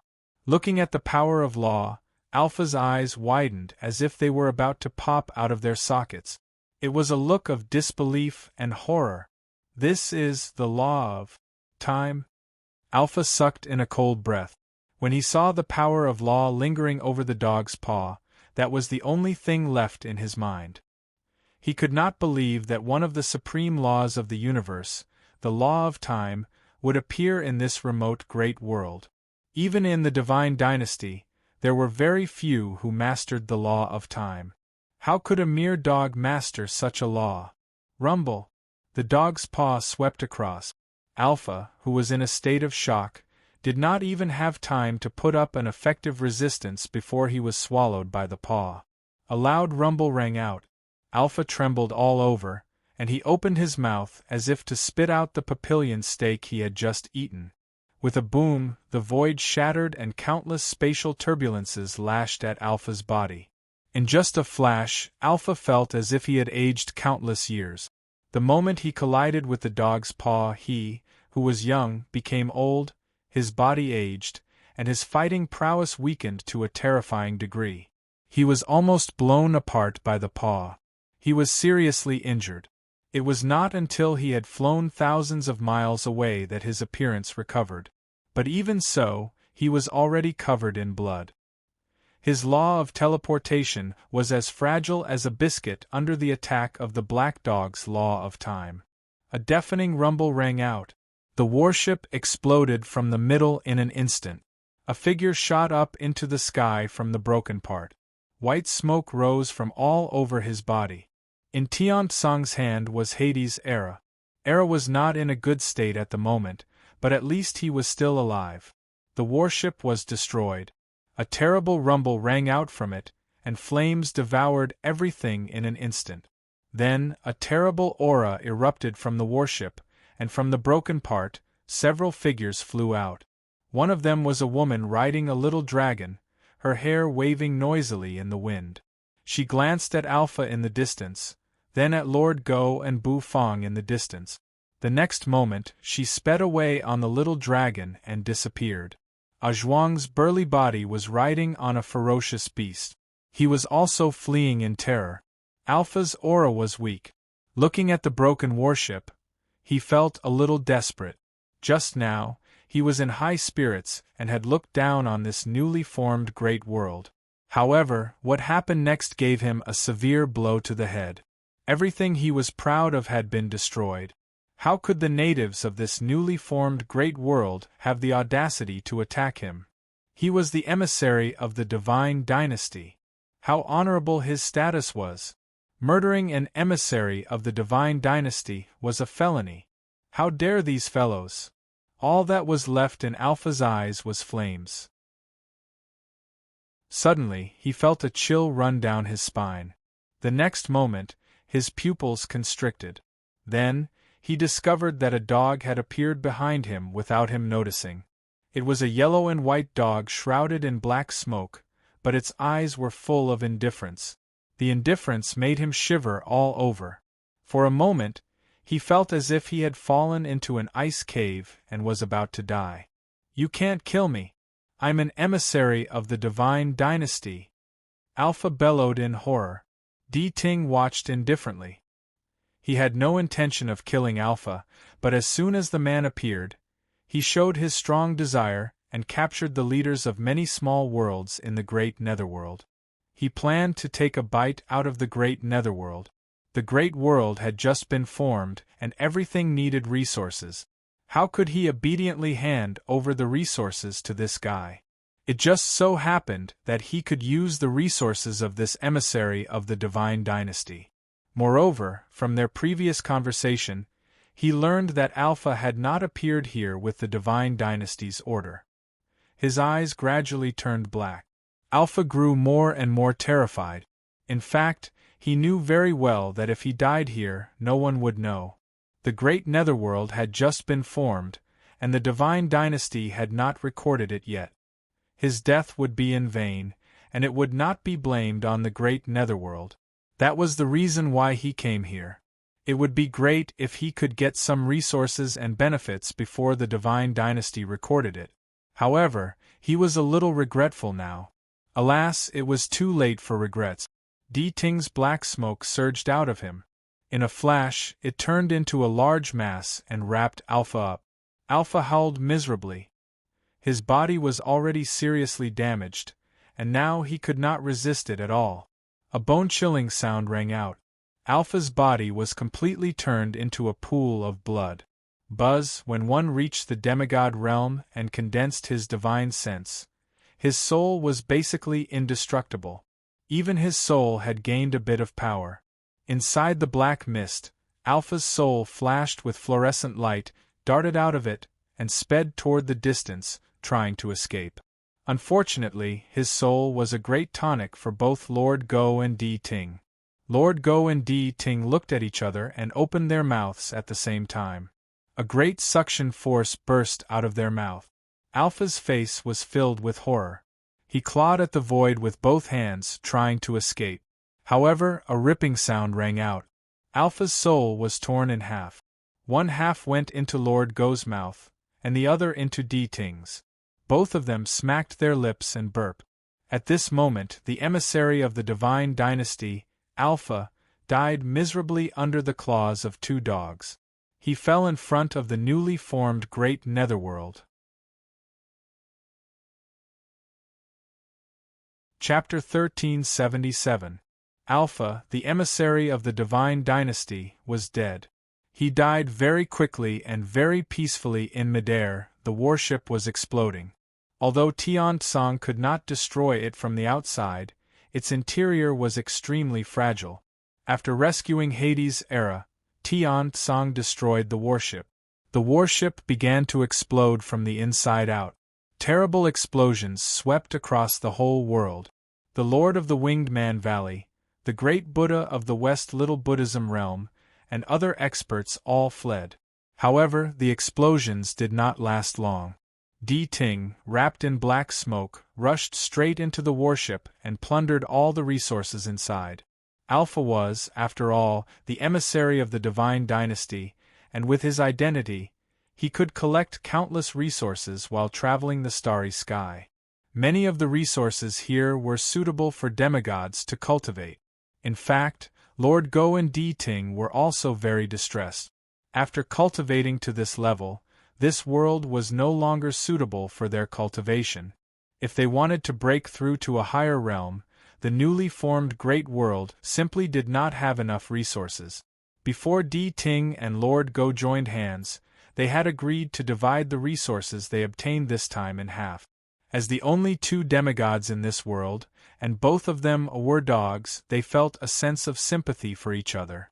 Of course, apart from plundering resources, Ting and Lord Go had to erase all traces of Alpha so that the divine dynasty could not learn anything. They did not have a general impression of the divine dynasty. But they knew very well that the divine dynasty was definitely a great power in the starry sky. In short, it was not something that the netherworld, which had just formed a great world, could resist. Ting took away the wreckage of the warship. In return, he exchanged a lot of resources with Lord Go. Lord Go naturally had no objection to this. It was useless for him to take the wreckage. No one on his side knew how to deal with it, and Bu Fong was just a chef. The battle was over. The storm swept across the whole netherworld. The battle between the outsiders had aroused a heated discussion in the entire netherworld. Acheron City, Acheron's little restaurant, The store's door was tightly shut, but there were many people inside. Bufang was sitting on a chair, while Hades Tenzang was standing with his hands behind his back. Era was lying on one side, snoring loudly. As he slept, he was recovering his strength. Lord Go was lying under the Path Understanding tree. In front of them was a huge pile of things. These items were looted from Alpha's warship. After the Lord Go and Truth Listener divided the spoils, that was all that was left. What are these things? Everyone was doubtful. He began to categorize these things. Among them, there were strange spirit fruits that shone with purple light, withered tree roots, and strange mineral deposits. These were all cultivation resources, and they were piled up in the restaurant. Everyone rummaged through them, sorting the useful, useless, and things that they didn't know how to use. They were divided into 3 piles. Ores could be used to forge weapons. Hades Tenzang took the pitch-black mineral deposit, intending to forge Hades's halberd. As for the spirit fruits and the like, Lord Dog kept them in his arms. Lord Dog wasn't willing to share these things that could be eaten. However, Bufang took one of the spirit fruits because Bufang could plant it in the heaven and earth farmland. Of course, besides food, there were some small tools in Alpha's collection. Lord Go crushed them into pieces of scrap iron and threw them aside. As for the rest, it was time for the main event. The rest of the things were food ingredient. There were meat, vegetables, and all kinds of strange ingredient. The meat here was cut into pieces and stored in bronze boxes. The vegetables here were covered with crystal water droplets, which looked strange. They were also stored in bronze boxes. When it came to these ingredients, Lord Go and the others naturally turned their eyes to Bufang. It was more practical to leave the ingredients to Bufang. What meat is this? Puzzled, Bufang reached out a hand and picked up a bronze box. When the bronze box was opened, a dense amount of essence chi immediately gushed out of the box. He squeezed the meat in the box. It was a little hard. He couldn't tell what kind of spirit beast it was. For these ingredients that he couldn't tell, Bufang chose to ask the system to identify them. He asked the system. After a moment of silence, the system gave him an answer. The meat in the bronze box is 3-clawed true dragon meat from the Dragon Valley, a first-class great world in the Xiaoyi Divine Dynasty. The system's serious voice rang out. Bufang paused, and then his eyes lit up. Oh? This meat is true dragon meat? The corner of Bufang's mouth twitched. 3-clawed true dragon meat? I didn't expect Alpha to know how to enjoy himself this time. He even brought so much true dragon meat on the warship. Is he trying to taste the delicacy of true dragon meat at any time? I didn't expect that emissary of the Divine Dynasty to be a foodie. Bufang's words stunned everyone present. The next moment, they burst into an uproar. True dragon meat? This thing is true dragon meat? No, Lord Go, I've seen true dragon meat. It can't be like this. The crowd began to talk among themselves. They were a little confused. In fact, Bufang didn't know much about the difference between dragon meat and dragon meat. His mind flickered. Bufang's spirit sank into his spirit sea. Looking at the golden divine dragon hovering in the spirit sea, Bufang grinned. Little and I want to ask you something. Bufang said. The golden divine dragon was a little puzzled. Its head glanced at the vermilion bird, then at the black turtle. It looked confused. It didn't expect that the little host would come to ask it a question. Why was it such an honor? It seems that the little host has recognized the wisdom of Nicholas the handsome dragon. The golden divine dragon grinned. The vermilion bird rolled its eyes. The black turtle smiled and said nothing. The white tiger snorted proudly. As a dragon, you should know the classification of dragon meat, right? I just got a piece of dragon meat, and the system said it was 3-clawed true dragon meat. Bufang said. As soon as those words came out, the atmosphere became awkward. Asking about the classification of dragon meat in front of the divine dragon, the vermilion bird couldn't help but chuckle. The proud white tiger couldn't help but smile. The black turtle grinned. Indeed, the golden divine dragon knew this question best. The golden divine dragon's face darkened. Can't you ask such a sensitive question so directly? However, thinking of Bu Fang's identity as the little host, he reluctantly answered. True dragons are different from ordinary dragons. The dragons in the netherworld are all fake or mixed with some dragon bloodline. They aren't pure true dragons. The so-called pure true dragons are all born in the Dragon Valley. Moreover, different true dragons have different numbers of claws. The number of claws is determined by their strength. The lowest is 2 claws, and the highest is 5 claws. For example, this handsome dragon has 5 claws. I'm the most handsome of the dragons, the 5-clawed golden dragon. The Nicholas the handsome dragon began to boast. However, when Bu Fang looked carefully, he found that the golden divine dragon's claws were divided into 5 claws. It turned out that dragon meat could be divided into such categories. Although the level of a 3-clawed true dragon is not high, this handsome dragon will tell you the truth. Basically, a 3-clawed true dragon has the strength of a demigod, and some monstrous 3-clawed golden dragons have even reached the god realm. So don't underestimate the dragons. At this moment, he seemed to be possessed by a white tiger. Bu Fang rubbed his chin, thinking. He needed to digest what the golden divine dragon had said. If the strength of a 3-clawed true dragon was basically a demigod ingredient, didn't that mean that the dragon meat in the bronze box was a demigod ingredient? What the f***ck? He got a demigod ingredient so easily? Bu Fang thought that he would have to wait until the Lord Go killed Di Ting before he could get a demigod ingredient. This was a pleasant surprise. After chatting with the artifact spirits in his spirit sea for a while, Bu Fang left. His mind returned. Bu Fang's eyes were burning as he looked at the piece of dragon meat in the bronze box. The dragon meat seemed to be emitting a luster. Bu Fang boy, hurry up and make sweet and sour true dragon ribs for the Lord Go. I didn't expect this to be dragon meat. If I had known, I would have exchanged all the dragon meat in Di Ting's hands. The Lord Go said impatiently to Bu Fang. Saliva was already dripping from his mouth. The dragon meat's grade was very high, and the Lord Go could feel it. Although he didn't know how that loser Alpha got it, he had to say that the Lord Go had to thank him. The corner of Bu Fang's mouth twitched, but he was not in a hurry to cook. He picked up the other ingredients and appraised them. The vegetables in the bronze box are Kuan vegetables from the Kuan Pung Sea, a first-class great world in the Xiaoyi divine dynasty. The system's serious voice rang out again. The ingredients in the bronze boxes were quite precious. The other ingredients were from second-class or third-class great worlds, and there were even some unknown small world. These ingredients were not as precious as the 3-clawed true dragon meat and Kuan vegetables. Kuan vegetables? Do Kuan really exist in this world? Bu Fang was stunned. He remembered a well-known saying in his previous life. There is a fish in the northern nether called Kuan. It is so big that it cannot be stewed in one pot. Cough cough, Bu Fang coughed dryly. He had transmigrated for too long, so he should remember the famous saying correctly. Looking at the Kuan vegetable in the bronze box, Bu Fang could not help but take a deep breath.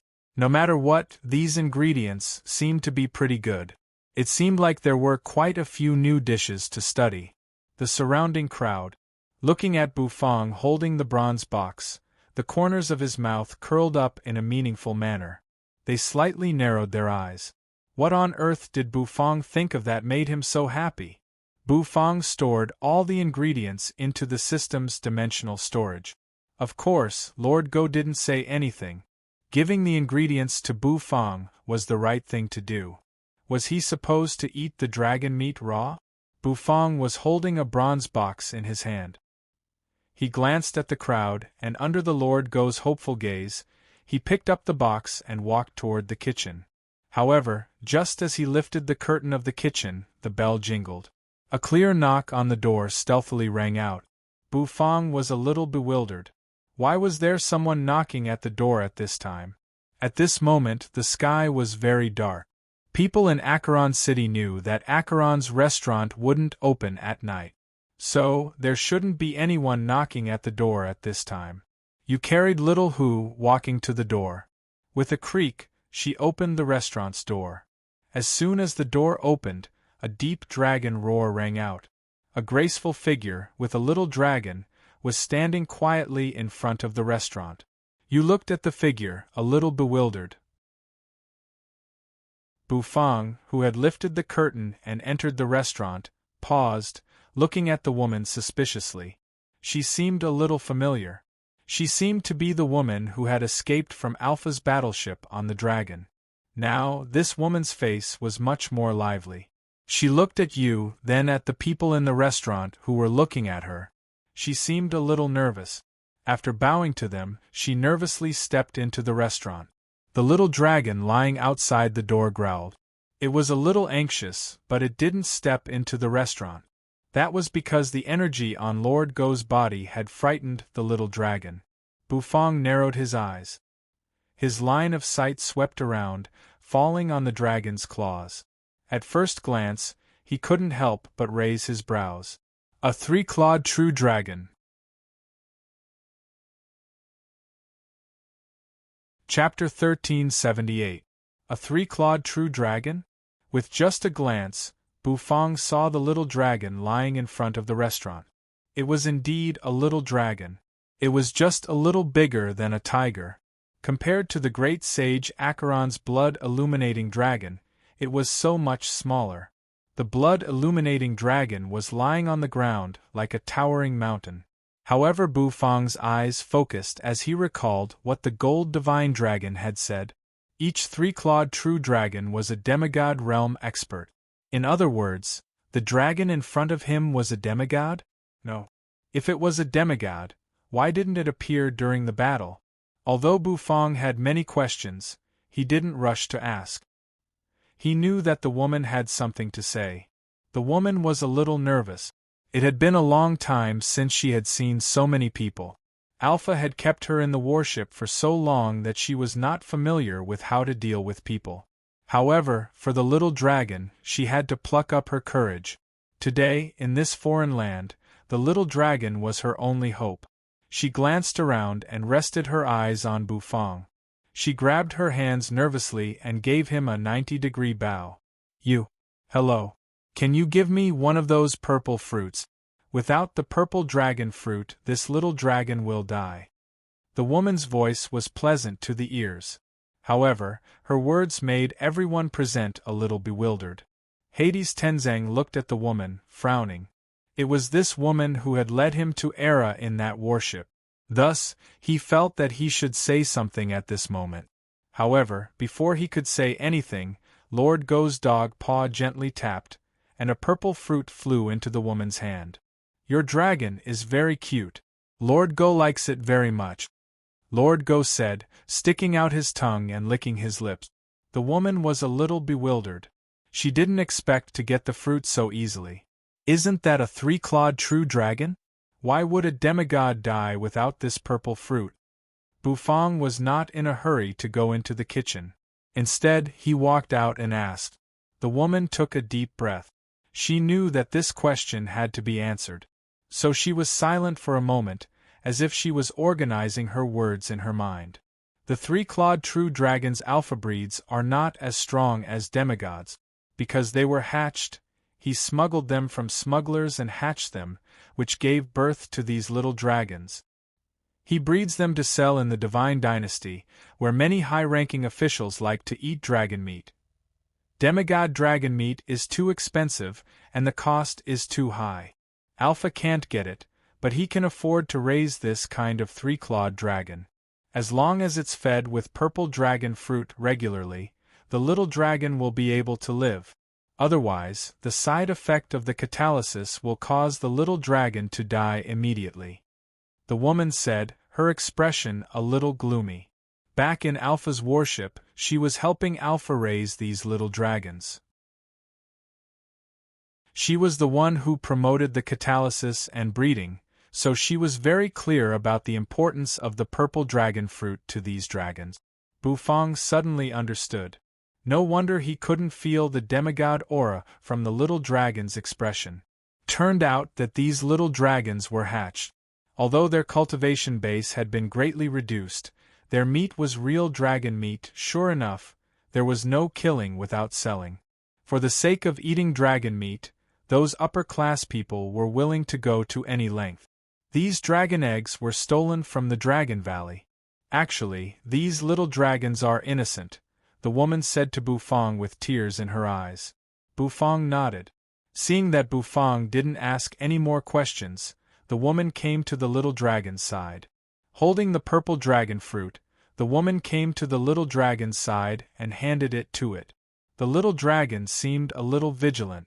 The dragon clan's intelligence was not weak, so it quickly opened its mouth and swallowed the purple dragon fruit. Very quickly, the dispirited little dragon recovered. It jumped and flapped its wings, and its aura spread out. It had the strength of the 9 Revolution Great Sage. "Thank you. Thank you." The woman put her palms together and kept bowing to Bufang, Lord Go, and the others. She was really grateful. "Are you working for Alpha? What's your name?" Hades Tenzang, who was always gentle to women, asked softly. The woman glanced at him, blushed, and said in a low voice, "My name is Zi, and I'm from the Shui Divine Dynasty. I'm a slave Alpha bought from the slave market." "A slave?" The expressions of the people present changed, and they looked at the woman sympathetically. It was already a miserable fate for a woman to be a slave. "I used to be a subject of the great goddess world. Later, the Shui Divine Dynasty invaded the great goddess world. How could it resist the dynasty? It was defeated, and many of its subjects were sold to the dynasty's slave market," the woman said sadly. It was the first time they had heard about the great worlds outside the netherworld, so they were a little curious.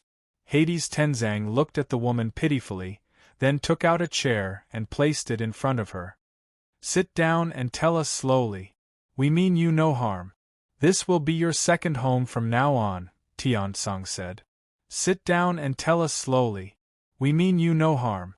Bufang looked at Tiansong, who had a gentle expression on his face. "Tell us about the outside world.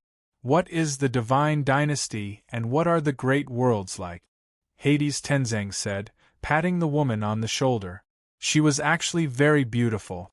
Her eyes were big and her eyelashes were long. When she blinked, her eyes seemed to speak. She was very beautiful. Her eyes were big and her eyelashes were long. When she blinked, her eyes seemed to speak. Now that she was out of Alpha's control, she was much more agile. "Well, tell us slowly. We're listening." "Don't worry, we mean you no harm." Bufang nodded. When Bufang spoke, the woman breathed a sigh of relief. "This is a newly formed great world, so you may not know much about the divine dynasties. In fact, the world we live in is called the chaotic universe. It is very vast, filled with countless experts and gods. Although it is vast and huge, except for the unknown depths of the chaotic universe, the rest of the world is controlled by the 3 divine dynasties. The 3 divine dynasties are the Shui Divine Dynasty, the Immortal Spirit Divine Dynasty, and the Titan Divine Dynasty. Each divine dynasty is composed of countless great worlds, and below them are the small worlds. That's how the chaotic universe is formed. The great worlds are further divided into first class, second class, and third class great worlds. This newly formed great world of yours can only be called a third-class great world," Ozzy said. At some point, you had poured her a glass of sweet and sour plum juice. After thanking him, she held the cup and took a sip. Just one sip, and her eyes immediately lit up. Gulp, gulp, she drank all the juice in the glass in one breath. She had never tasted such a delicious drink before. She felt as if all her exhaustion had been swept away at this moment. Under the gazes of the crowd, she seemed a little embarrassed. However, with her throat moistened, she continued speaking. "The starry sky we are in now belongs to the Shui Divine Dynasty, and my hometown, the Great Goddess World, belongs to the Immortal Spirit World. Because of the war, many of my sisters and I became captive. Also, the ruler of the Xiai divine dynasty is the celestial race, the ruler of the immortal spirit divine dynasty is the immortal spirit race, and the ruler of the Titan divine dynasty is the Titan race. Each race is extremely powerful in the chaotic universe. In each race, there are heaven gods who have mastered the supreme laws of the universe. They are supreme beings who walk in the chaos space and travel beyond the universe. Aziz said with great yearning. However, Bufang and the others were already shocked by what she said. Hades Tenzang's pupils constricted, and he sucked in a cold breath. Great worlds, divine dynasties, chaotic universe, it was too abstract and mysterious. It turned out that they were so tiny in the past. The so-called great sage was really like a speck of dust in the face of the chaotic universe. Are heaven gods above demigods? Lord Go asked suddenly, his magnetic voice ringing out. However, Aziz gave Lord Go a strange look and shook her head. Above demigods are gods. Although gods are gods, as long as they comprehend the power of laws, they can be called gods. Above gods are heaven gods, who have mastered the supreme laws of the universe. Lord Dog nodded with a thoughtful look on his face. As for what the supreme laws of the universe Aziz mentioned were, although many people were puzzled, they did not ask. Aziz seemed to understand what the crowd was thinking. She explained, the power of laws is also called the Great Path Laws. It can be said that there are 3,000 laws in the 3,000 great worlds. However, there are only a few supreme laws. The 5 supreme laws of destruction, life, transmigration, time, and space are what everyone knows now. As for the rest, I don't know much about them. Each supreme law corresponds to a heaven god. That's why they say that heaven gods are supreme. Aziz said. After saying that, she stopped talking because she had told Bufang and the others everything she knew. She had been emptied. Bufang and the others fell into silence. Aziz understood very well that the information she had told them had a huge impact on Bufang and the others. Like a frog at the bottom of a well who suddenly knew the vastness of the world, a moment of silence was necessary. Bufang quickly came back to his senses. He glanced at Aziz indifferently. In fact, Bufang had been thinking about the level of the system's god of cooking. According to what Aziz said, Bufang could not tell at the moment. Was it a god or a heaven god? Bufang had a strange feeling in his heart. It was as if there was a layer of fog in front of him. As long as he could remove the fog, he would understand everything. Therefore, Bufang concluded that the god of cooking was not far away from him. However, when he thought about it again, the corner of Bufang's mouth twitched.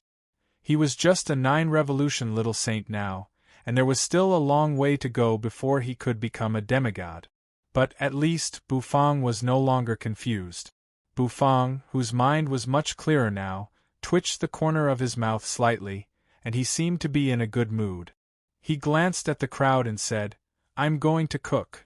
After saying that, Bufang lifted the curtain and went into the kitchen. Lord Go also came to his senses. Saliva flowed from his mouth, and he looked a little impatient. "Cook?" Aziz blinked. Looking at Bufang, who had entered the kitchen, she pursed her lips. "Oh right, this is a restaurant. I wonder how this chef's dishes compare with Zhuang's? They shouldn't be as good as Zhuang. Zhuang is the chef of a restaurant in the main city of the Xiai divine dynasty, and Alpha hired him with a lot of money. How could a chef from this remote place compare with Zhuang? Aziz had tasted Zhuang's dishes several times, and she still couldn't forget them. The cooking skills of this chef from a third-class great world. Forget it.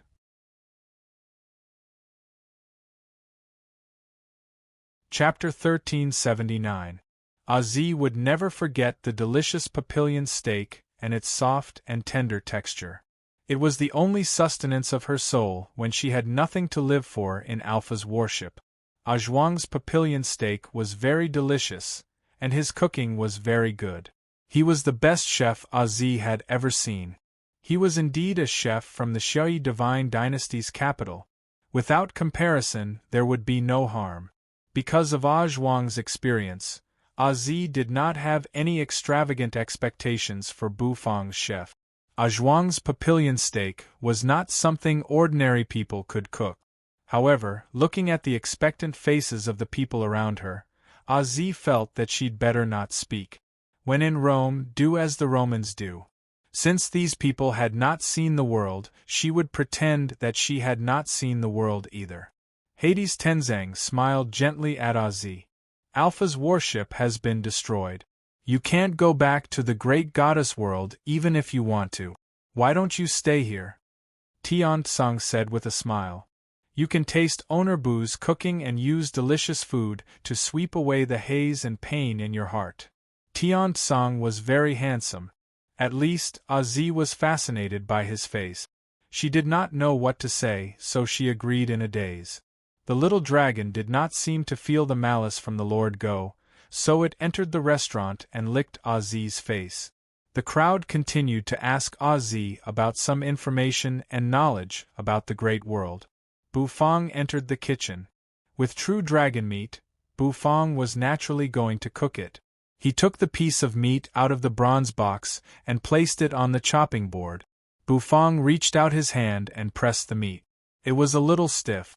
It was a square piece of meat, which should not be too big for a three-clawed true dragon. An adult three-clawed true dragon was a demigod, and its body was huge, not much smaller than the torch dragon. This piece of meat wasn't much. Bu Fang placed the square piece of meat on the chopping board. A golden light flashed. The dragon bone kitchen knife appeared. After cleaning the meat, Bu Fang placed it on the table and cut it with the dragon bone kitchen knife. The meteor cutting technique blossomed like a flower, cutting this square piece of meat into 9 pieces of the same size. This was the flesh of a true dragon, a demigod ingredient. Although a lot of divinity energy had been lost, it was still a demigod ingredient. However, in the process of cutting, Bu Fang could still feel the energy surging towards him. This feeling was very unusual. He entered the heaven and earth farmland and picked some spirit fruits and spirit vegetables. He returned to the kitchen. Bu Fang began to arrange the ingredient. He asked the system for a clay pot, cut the scale-tail scallion and sun mother ginger, and placed them at the bottom of the clay pot. The scale-tail scallion was placed first, and the sliced sun mother ginger was placed on top of the scale-tail scallion. In this way, once cooked, the dragon meat would not stick to the wok. Of course, after setting up the pot, Bu Fang needed to process the meat. He lit the fire and heated the pot. The spring of life boiled in the black turtle constellation wok, emitting steam. As the steam rose, it brought a sweet taste. Bu Fang placed the 9 cubes of 3-claw true dragon meat into the pot, blanching them to remove the bloodstains. Finally, he washed them with clean water, took them out, and placed them into the clay pot. The arrangement of the pot was a little meticulous. He did not just casually place the meat on it. He placed each piece of meat in the clay pot with the skin facing down. The 9 pieces of meat were piled up, forming a 9-square pattern. It looked somewhat pleasing to the eye. Then, he poured wine, oil, soy sauce, soup, and spices into the pot. After the seasoning had covered the meat, Bu Fang covered the casserole with a lid. Buzz, a ball of white flame shot out like a divine dragon wriggling. It drilled into the bottom of the black turtle constellation wok, burning fiercely. Scorching heat was released, incessantly burning and surging. Gulp, gulp. The high temperature bloomed, causing the color of the clay pot to change at this moment. The 3-claw true dragon meat was a demigod ingredient, so it could not be cooked casually. Otherwise, if the meat was uncovered before it was cooked, it could easily cause the energy of the dish in the pot to dissipate. That would not be worth it. Bu Fang clasped his hands, squinting. The divine will in his mind surged, covering the clay pot in an instant. It seemed to seep into the black turtle constellation wok like silk. Everything inside the wok was materialized under his divine sense. Bufang's divine will surged in. He could feel that the seasonings in the wok were boiling. The wine and oil were boiling and constantly splashing onto the pieces of meat. Within the meat, there seemed to be a dragon's roar. A virtual little dragon emerged, meandering in the sky. It bared its fangs and brandished its claws, roaring unceasingly. However, Bufang did not give up. His mental force continued to lock, like a hand clamping down on that long, meandering dragon. Boom! The lid of the clay pot seemed to be tumbling. As the fire boiled, the dragon meat was shaking. After a long time, Bufang's divine will lowered the flame. He began to simmer it slowly. The meat stewed this way would be very soft and gentle. Bufang's divine will could feel that the dragon meat in the clay pot had begun to change. It slightly swelled up, and the meat was extremely smooth. It took a lot of time to simmer it slowly. After an hour, Bufang finished stewing the meat. Lifting the lid of the clay pot, a thick meaty aroma wafted out. Because the skin was facing down, he could not see the changes on the dragon meat. He asked the system for a stew pot. After washing the pot, he used chopsticks to pick up the dragon meat from the clay pot. This time, the skin was facing up, and he placed it in the stew pot. It looked like the 9 palaces. The scarlet dragon skin was shaking like jelly. When the chopsticks touched it, it seemed to be shaking. After the meat was placed, he poured the soup from the clay pot into it. Gulp, gulp. The soup was poured into the stew pot, making it overflow. He put the lid back on. After the stew pot was set, he put it into the black turtle constellation wok, where it was steamed. The steaming time was not long. It was only a quarter of an hour before it was over. Bufang opened the lid of the black turtle constellation wok. Steam rose like a wriggling dragon into the sky. Outside, many people were actually paying attention to the situation in the kitchen. While Z was telling them the story of the great world, her mind was focused on everything in the kitchen. Her nose twitched, but she found that she could not smell any aroma. This was incredible for a chef. After all, when Ah Zhuang was cooking, the aroma of the dishes would spread for dozens of miles. The entire battleship seemed to be filled with the aroma of his cooking. That was the most difficult time for her. Her throat would sway with the aroma. Not only her, but even the little dragons would flap their wings restlessly, wanting to taste the delicious food. Of course, Z would not let the little dragons eat it. Compared to Ah Zhuang's cooking state, and then compared it to Bufang's cooking state, the difference between the two seemed very obvious. After all, there was no aroma at all, which was also a skill. Of course, the others were looking forward to it. True dragon meat. They wondered what kind of delicacy owner Bu would make. Gurgle, gurgle. The black turtle constellation wok was boiling. Bufang took the stew pot out of the wok and placed it on the stove. It brewed for a while. Taking advantage of this time, Bufang prepared a flat, round plate and began to set it up. The spirit vegetables and spirit herbs were prepared. They were cut into pieces and piled around the plate, as if they were petals of a lotus.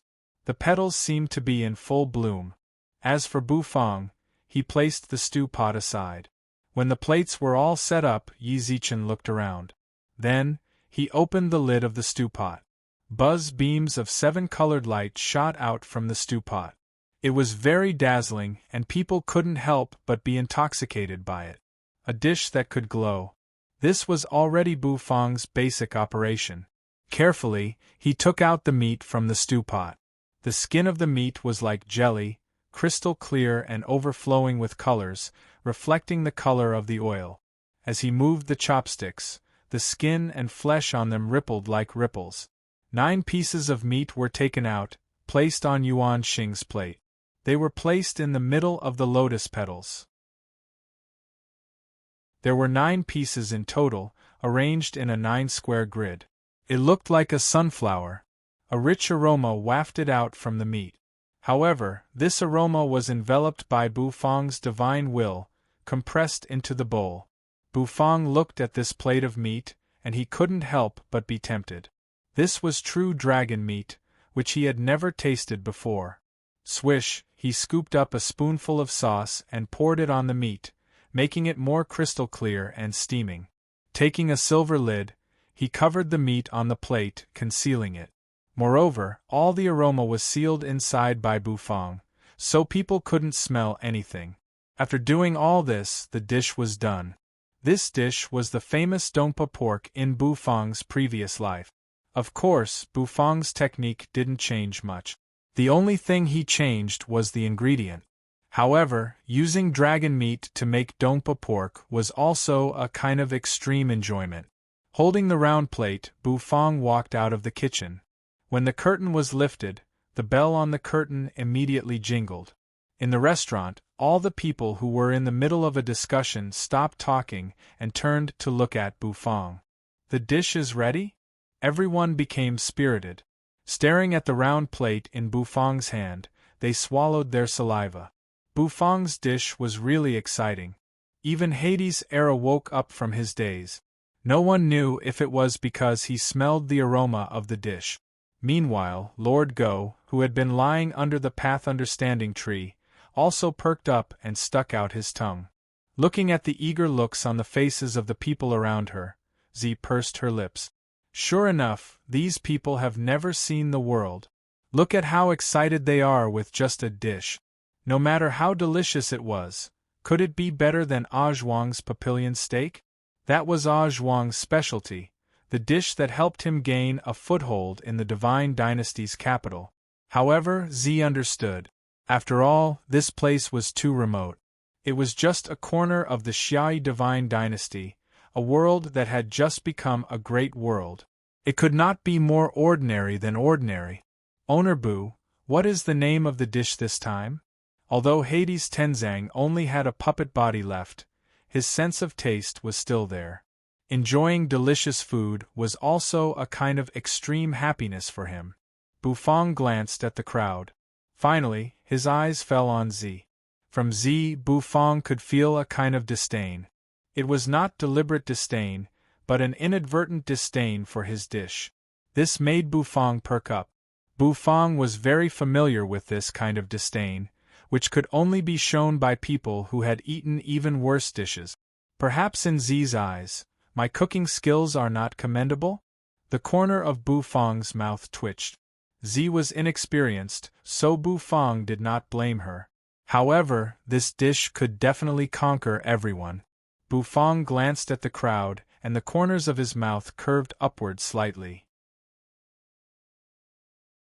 Under everyone's gazes, slowly, Bufang lifted the lid of the plate.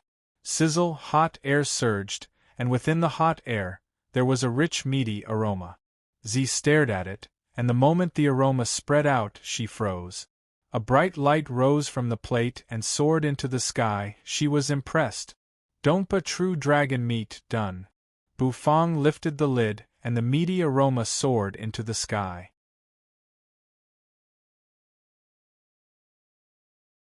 Chapter 1380. The lid was lifted. The rich aroma seemed to have materialized and drifted out, lingering at the tip of her nose. Z was stunned. Her eyes were completely attracted by the plate. Over there, rays of light bloomed and flowed. It was so beautiful that it couldn't be compared. This was a dish? A dish that could glow? For the first time, Z realized that a dish could be so beautiful. Not only her, but the people around her were also attracted by this plate of Dongpa true dragon meat. The light dissipated and disappeared. A moment later, everyone could clearly see what was on the plate. It was placed on a blue and white porcelain plate, and the plate was painted with beautiful blue flower bud. But that wasn't the main point. The main point was the plate of meat in the middle. The 9 pieces of meat were arranged neatly in a 9-square grid. The skin of each piece of meat was round, shining with a sparkling luster, like jelly, full of elasticity. Just by looking at him, one's appetite would be greatly stimulated. The aroma lingered on it like a small dragon. This was a completely different way of cooking Zhuang's dragon steak. Could that fat dragon's skin and meat be made into something delicious? When Zhuang cooked, He would usually throw away the dragon's skin and meat. Ah Zhuang was the best chef Z had ever seen, so she subconsciously compared Ah Zhuang's dishes to the one in front of her. After that, she was shocked to find that this dish seemed to be more delicious than Ah Zhuang's dragon steak. Although she hadn't eaten it yet, just from the visual comparison and the sense of smell, it crushed Ah Zhuang's dragon steak. Compared to the plate, this dish was more beautiful, like a blooming flower, attracting people's eyes. Lord Go, great sage Acheron, Tiansong, Hades Era Yu Hua, they all stood around the table. There were exactly 9 pieces of Dongpa true dragon meat. Including Z and Yinglong, there were exactly 9 Earth Prison overlords present. You can share these 9 pieces of Dongpa true dragon meat equally. Bufang gave each of them a blue and white porcelain bowl. Azi took the bowl and bowed to Bufang to thank him. Bufang nodded. After getting their bowls and chopsticks, everyone couldn't wait to start eating, stretching out their chopsticks. He picked up the Dongpa true dragon meat on the table. When a piece of meat was picked up, the chopsticks seemed to have sunk deep into the meat. The bouncy meat caused many people to take in a deep breath. The meat was picked up, and the strands of sauce were still hanging. He put it into the bowl. He took a deep breath. There was a smell of sauce and a slight aroma of wine. The function of the wine was to remove the odor of the dragon meat, making the taste more acceptable. Of course, some people liked the odor of dragon meat, just like Alpha. Every time he cooked, he would ask Ah Zhuang to leave the odor behind. This kind of person had a heavy taste. However, Ah Zhuang could still make the dragon steak delicious. Violet looked at the square piece of meat in her bowl. The expression on her face was a little excited. Whenever there was delicious food, she couldn't control her inner emotions. She had been locked up in Alpha's warship for too long. It had been a long time since she had tasted good food. She picked up the meat and hung it in front of her. Under the light, the dragon's skin was as clear as crystal. She couldn't bear to bite it. However, she couldn't help it. She opened her mouth and stuffed the meat into it. She closed her lips and bit down. The soft and tender texture didn't make people feel tired at all. Her lips were stained with the sparkling meat, and a soft and warm feeling spread out. It was as if a small hand was massaging her whole body, making her feel relaxed. Gulp, gulp. She chewed. The lean meat and the fat meat mixed at the same time, and the fragrance of the meat burst out to the extreme. Azi couldn't help but close her eyes, enjoying the rare taste. It turned out that it wasn't that the meat cooked by Bufang wasn't fragrant. It was that Bufang had locked everyone's fragrance in the meat, not letting a single trace leak out. As soon as the meat entered her mouth, the fragrance burst out and filled her mouth. This method was very meticulous. It could let people feel the chef's sincerity. This feeling was very good. This was what it meant to cook a dish with all one's heart. Aziz suddenly had an urge to cry. This piece of meat reminded her of many things. She thought of her tragic fate and the dark days in Alpha's battleship. Those days were the most difficult for her. A piece of meat had touched her emotions, making her body and mind tremble.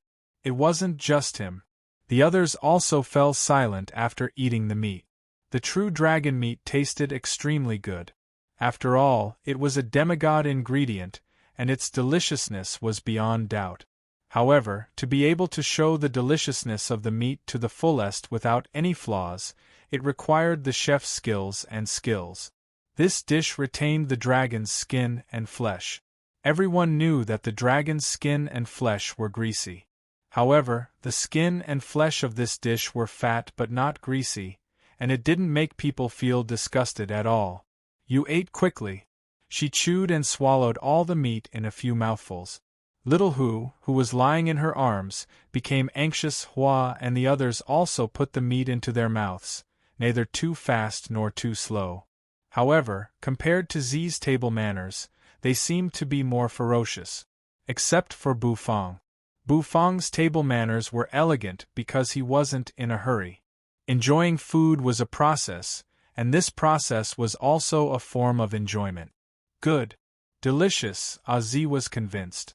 She didn't expect the chefs in this place to be so good. No wonder it was a place that even Alpha could hate. The people and things here were really interesting. Lord Go kept gobbling the meat into the porcelain bowl. He didn't use his claws. He just ate happily. However, after eating, Lord Go raised his head and licked his lip. Bu Fong, kid, to be honest, the sweet and sour dragon ribs is more delicious.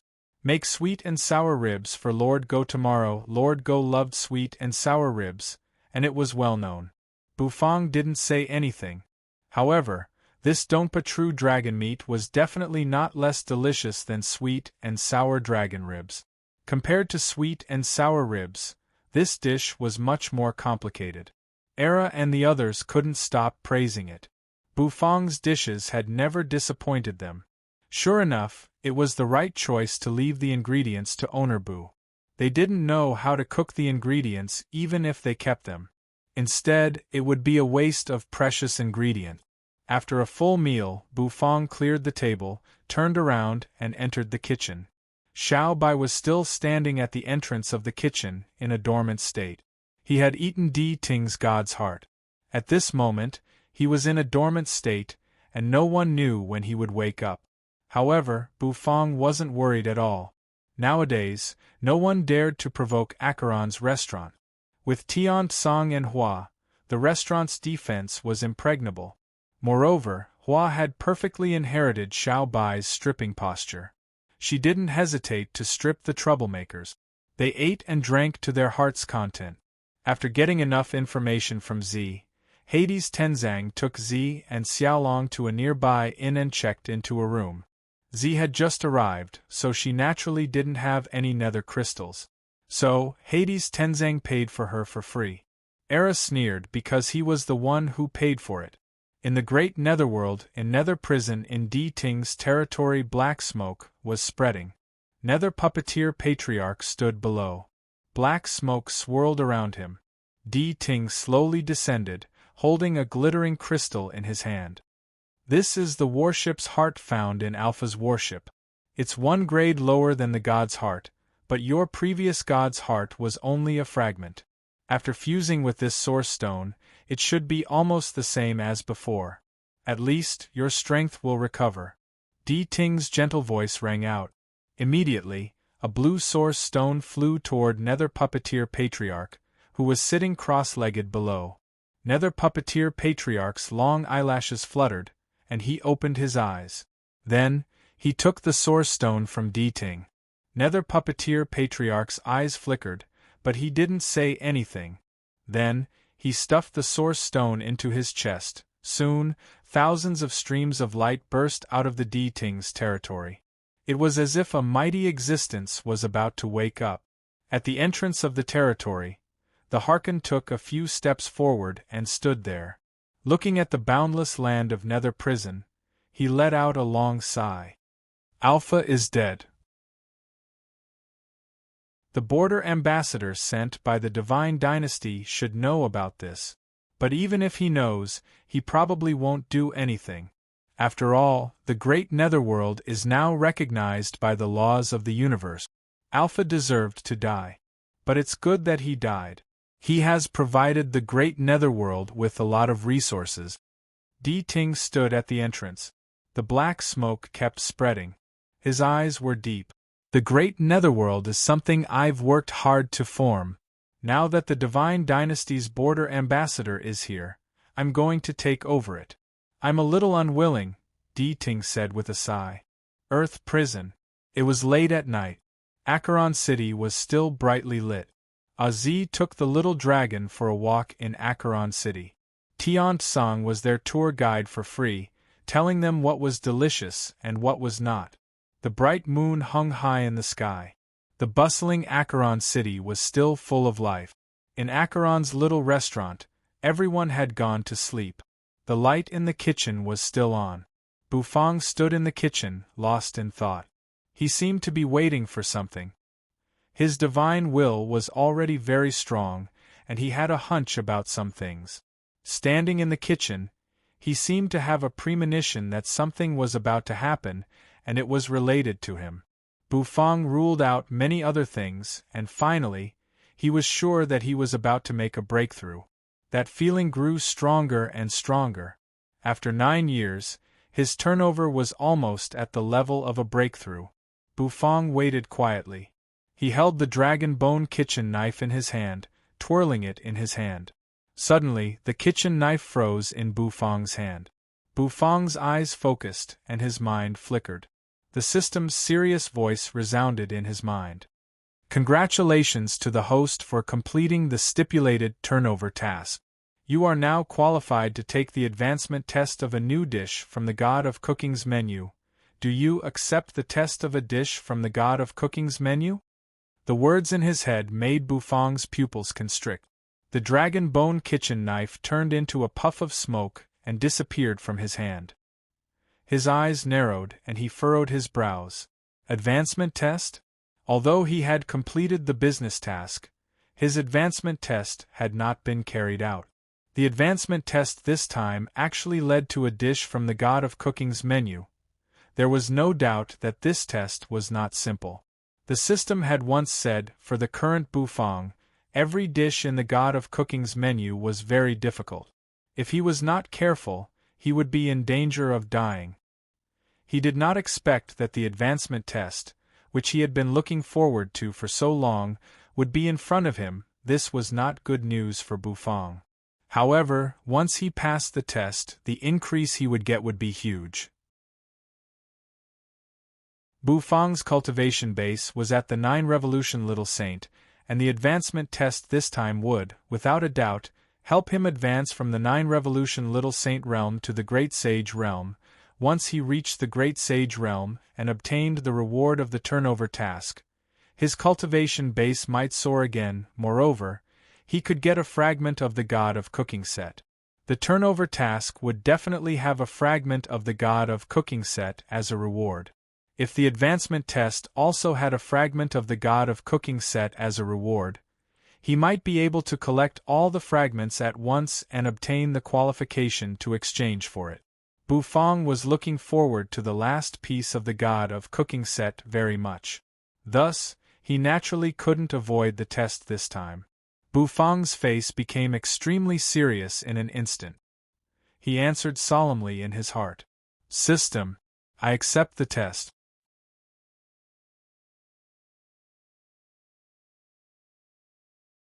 Chapter 1381. System, I accept the test. As soon as Bufang's solemn voice rang out, the system in his head stopped making any sound. All of a sudden, the surroundings fell into silence, so quiet that one could hear a pin drop. Everything around him, including the hustle and bustle of Acheron City, disappeared from Bufang's ears. That slightly surprised Bufang. Narrowing his eyes, Bufang waited for the system to continue. Since he had accepted the test, the system would not let him get through it so easily.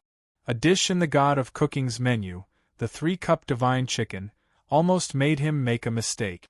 If he hadn't thought of many things at the last moment, innovated his cooking method, and improved his mental force, he might not have been able to complete the dish in the God of Cooking's menu.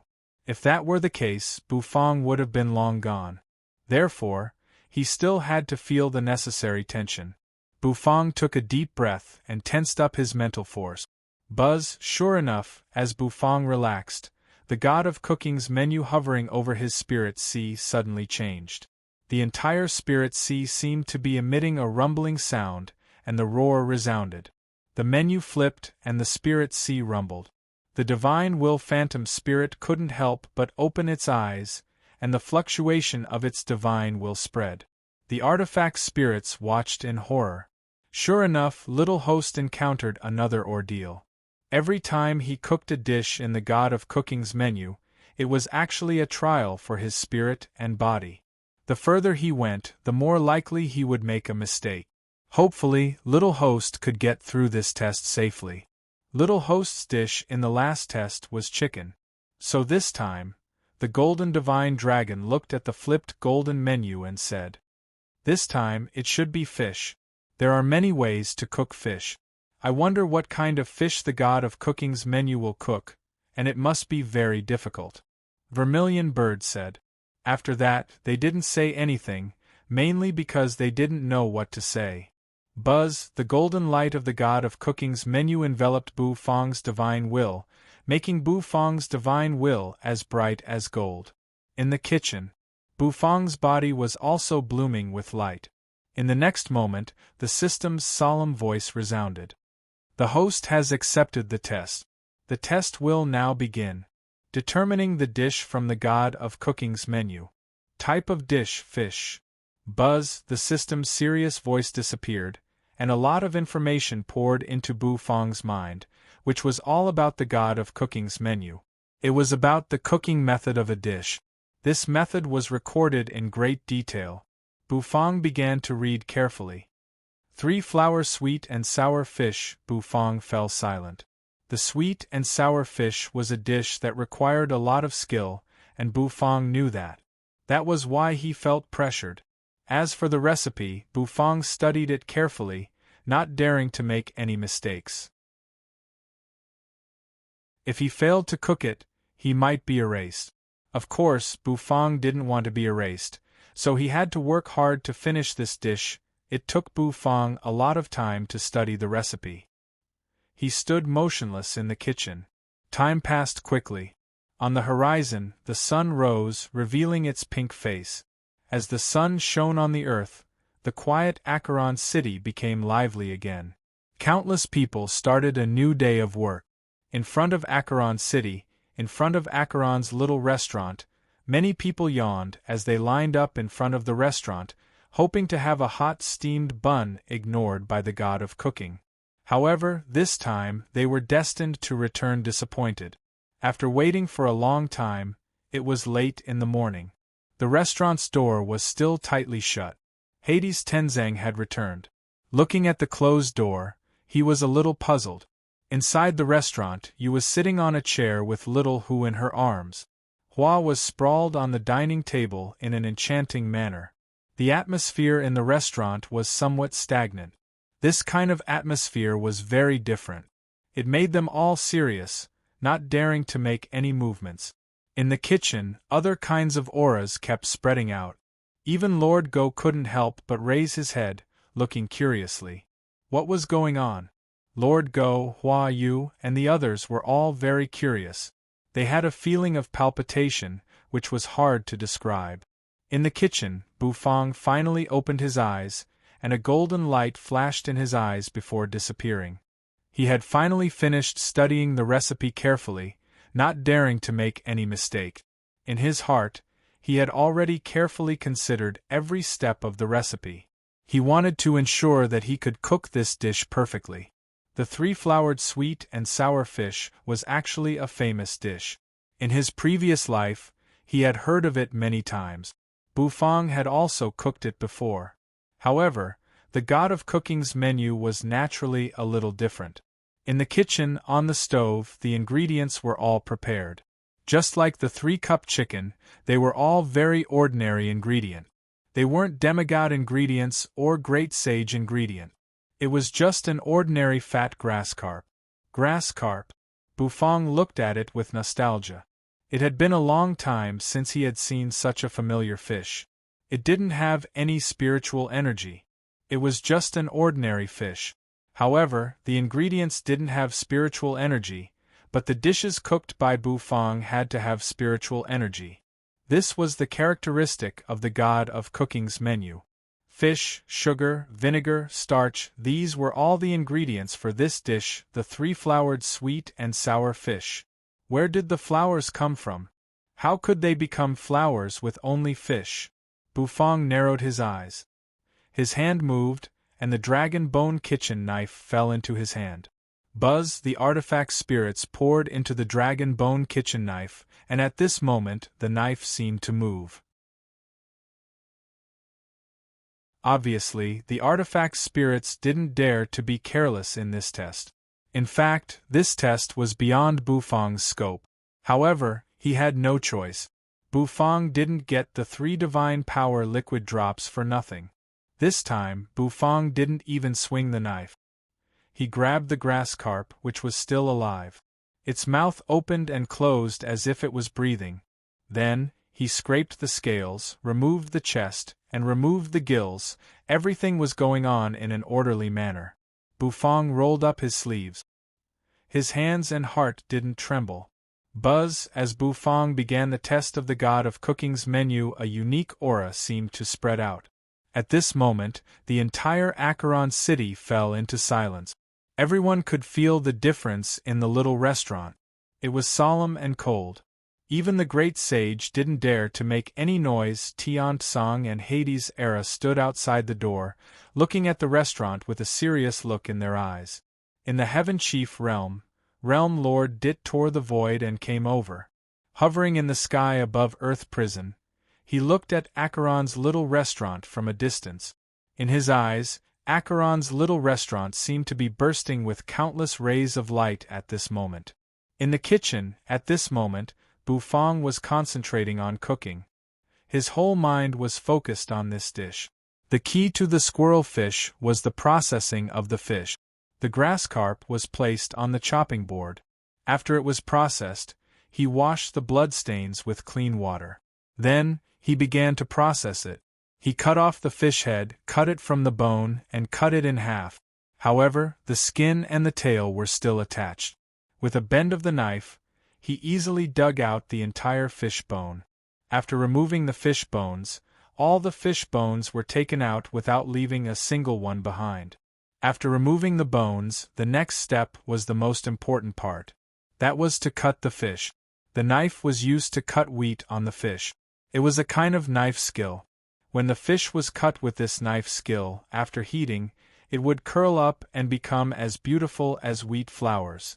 So, this was a test of knife skill. Bufang held the dragon bone kitchen knife. He had rehearsed it countless times in his mind. There was only one ingredient.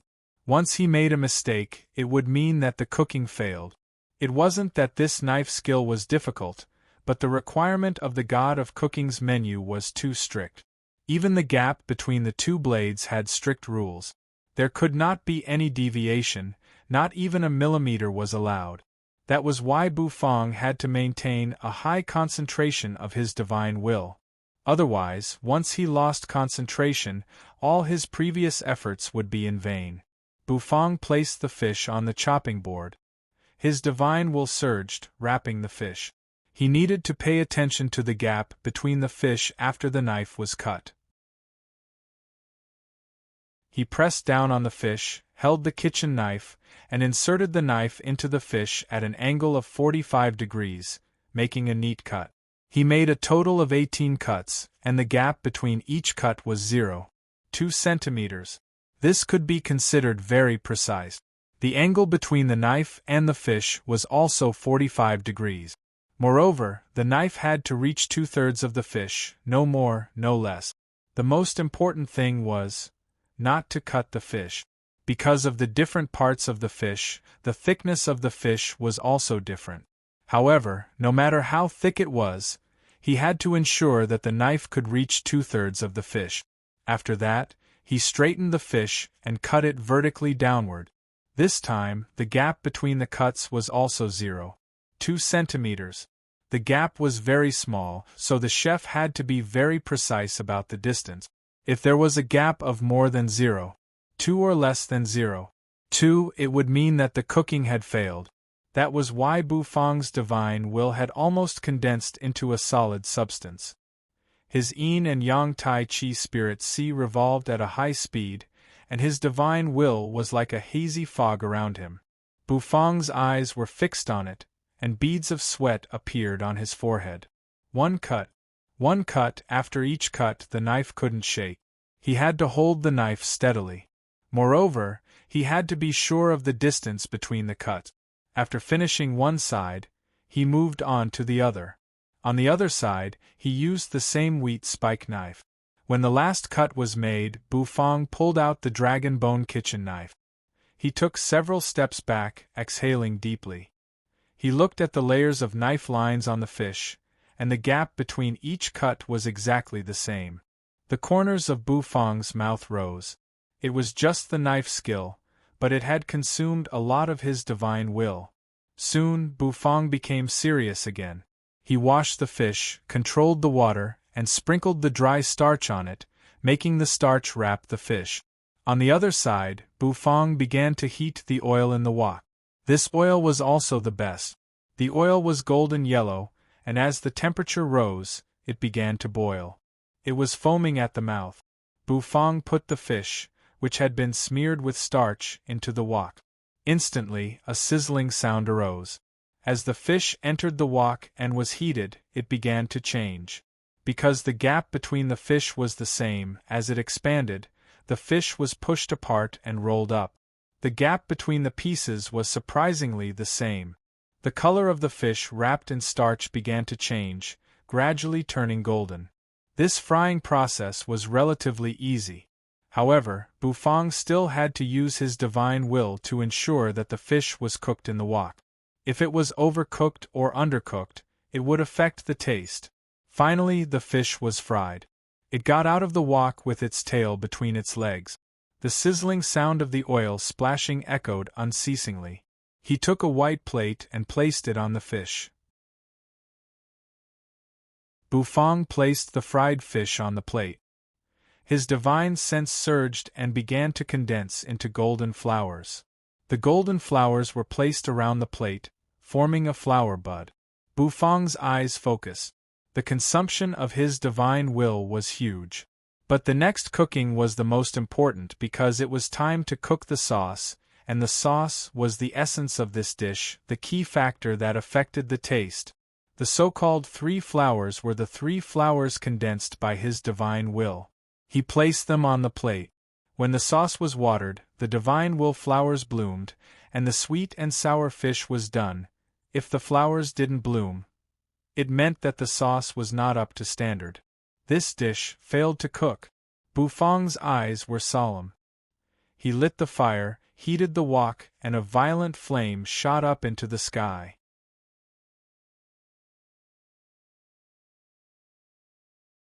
Chapter 1382.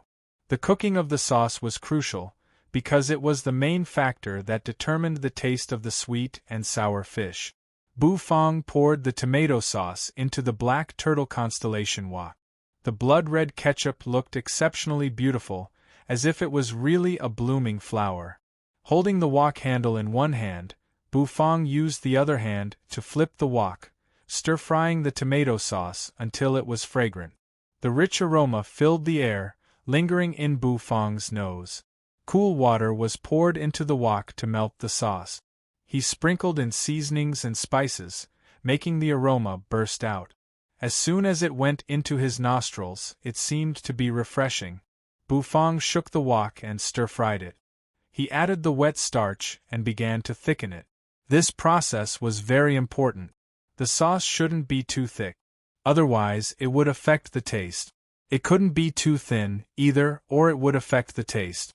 Swish, the ladle swayed in the wok. Then, he slowly scooped it up. The sauce in the wok dripped from the ladle, turning into a thread that dripped into the wok. It was just right. The sizzling sound rang out incessantly, and steam billowed out. Bufang tilted the wok. Holding the wok, he moved it to the side of the fried sweet and sour fish. He poured the sauce in the ladle into the fish. Instantly, the sauce covered the sweet and sour fish. After being poured with the sauce, the originally golden sweet and sour fish seemed to come to life. The pieces of fish meat on its body seemed to be shaking. A rich aroma suddenly gushed out. The sweet and sour fish on the plate seemed to open its eyes and swim. It was quite eye-catching. While Bufang was pouring the sauce, his eyes were fixed on the plate, on the 3 flowers on the plate. These were 3 flower buds that were completely condensed by his divine will. The flower buds didn't bloom, which meant that his dish had failed. However, if the flower buds bloomed, it meant that Bufang's dish had been successfully cooked. As for the degree of success, it would depend on the system's evaluation.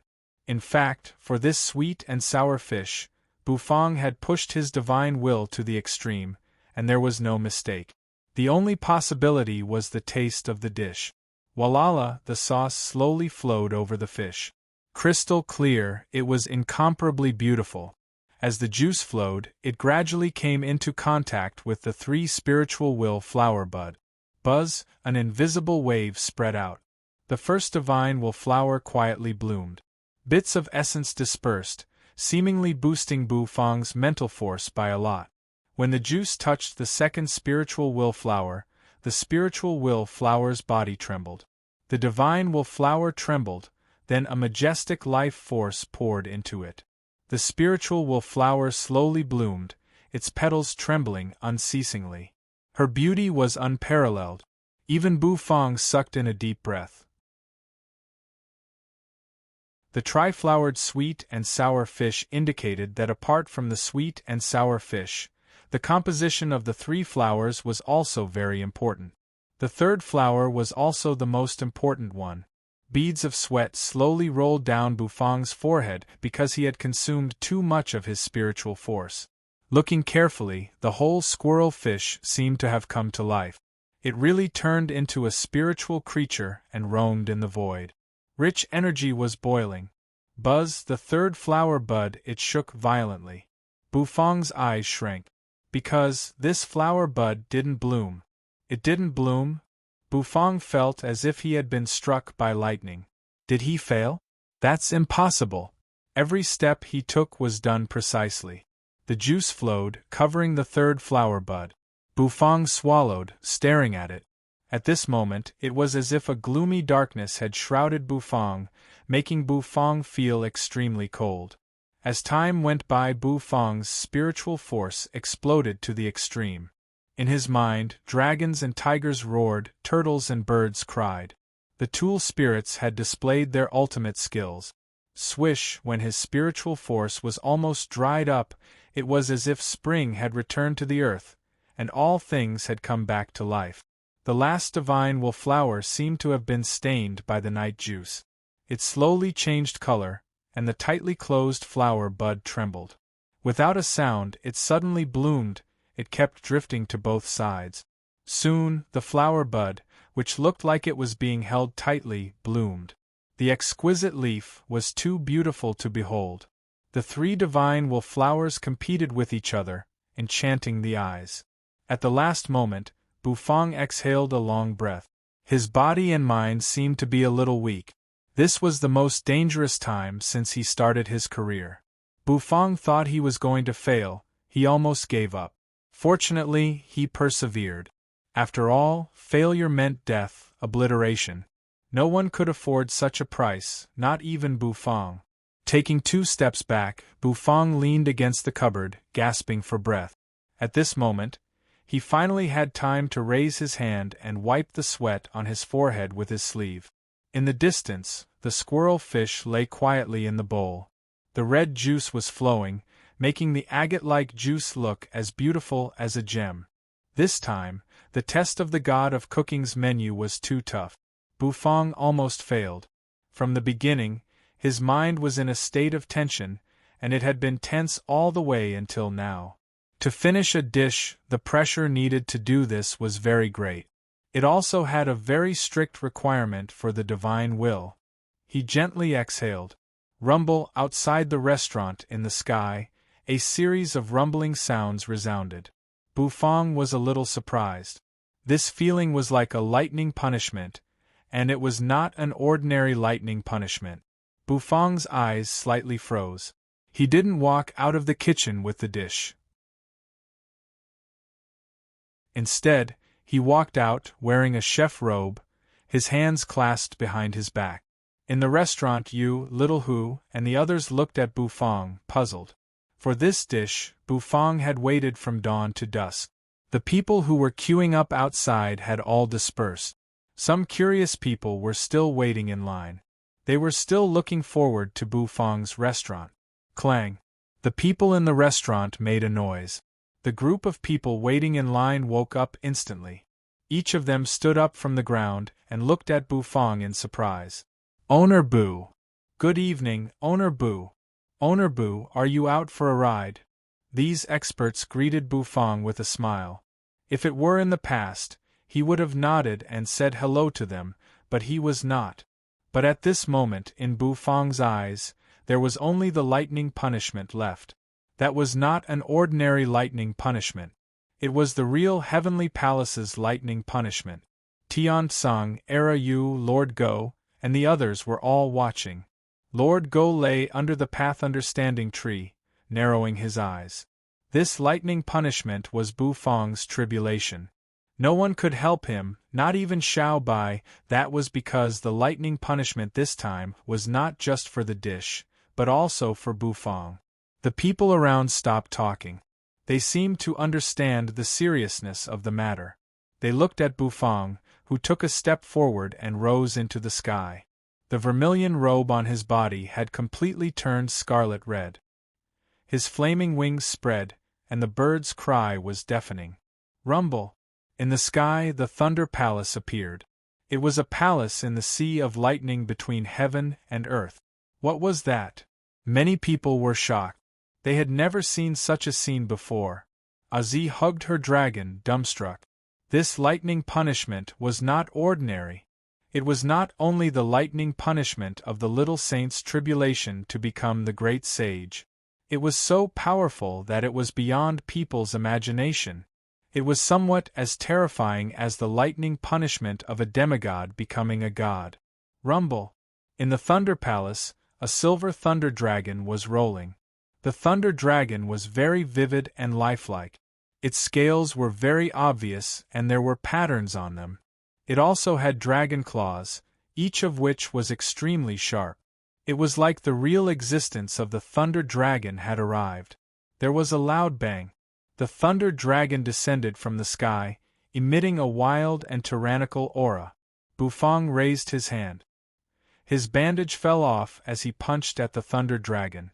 This collision represented the recognition of Bu Fang's strength. It was the beginning of Bu Fang's baptism. The fist and the thunder dragon collided. Without any suspense, Bu Fang was swallowed by the thunder dragon. Bu Fang's figure disappeared from the ground. Only the exploding thunder and lightning were left, spreading out like giant wave. Streak after streak, streak after streak. The ground seemed to be flattened. People's hearts palpitated and trembled. The people who were watching from a distance were all stunned. All of a sudden, the thunder and lightning scattered.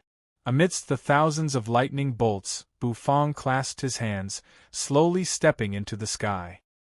His body was twirling with lightning, and his black hair fluttered unceasingly. After the baptism of lightning, Bu Fang's power seemed to be rising unceasingly.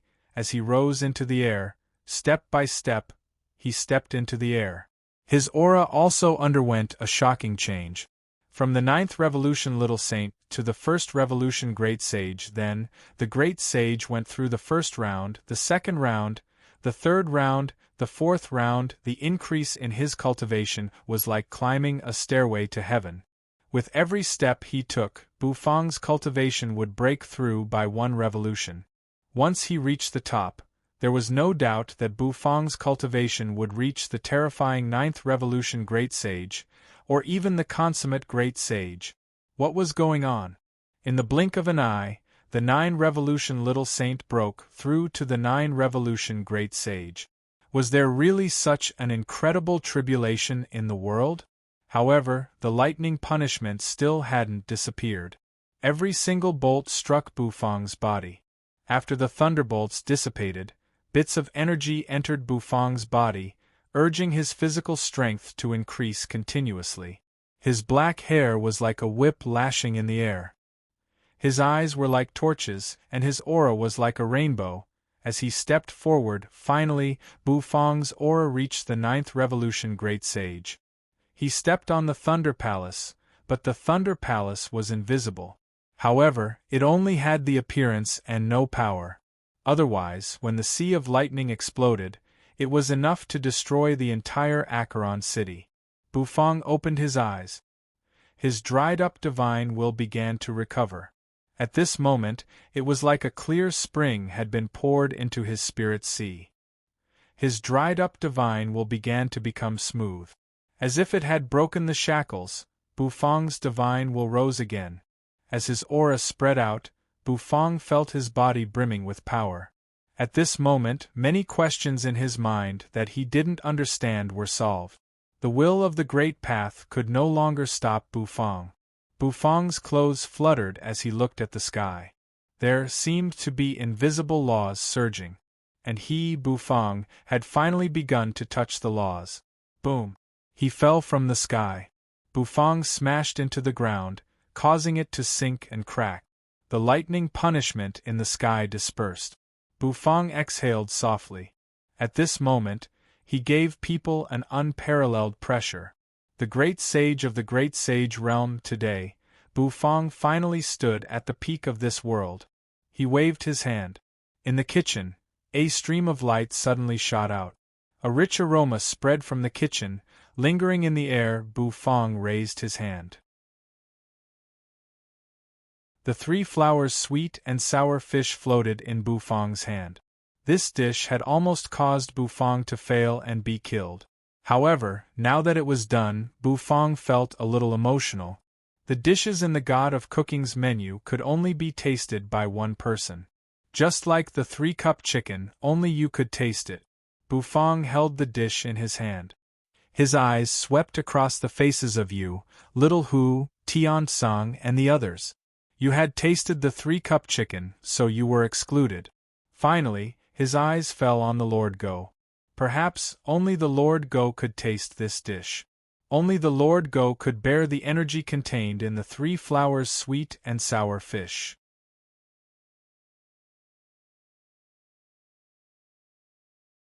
Chapter 1383. Bufang's cultivation base was rising too fast.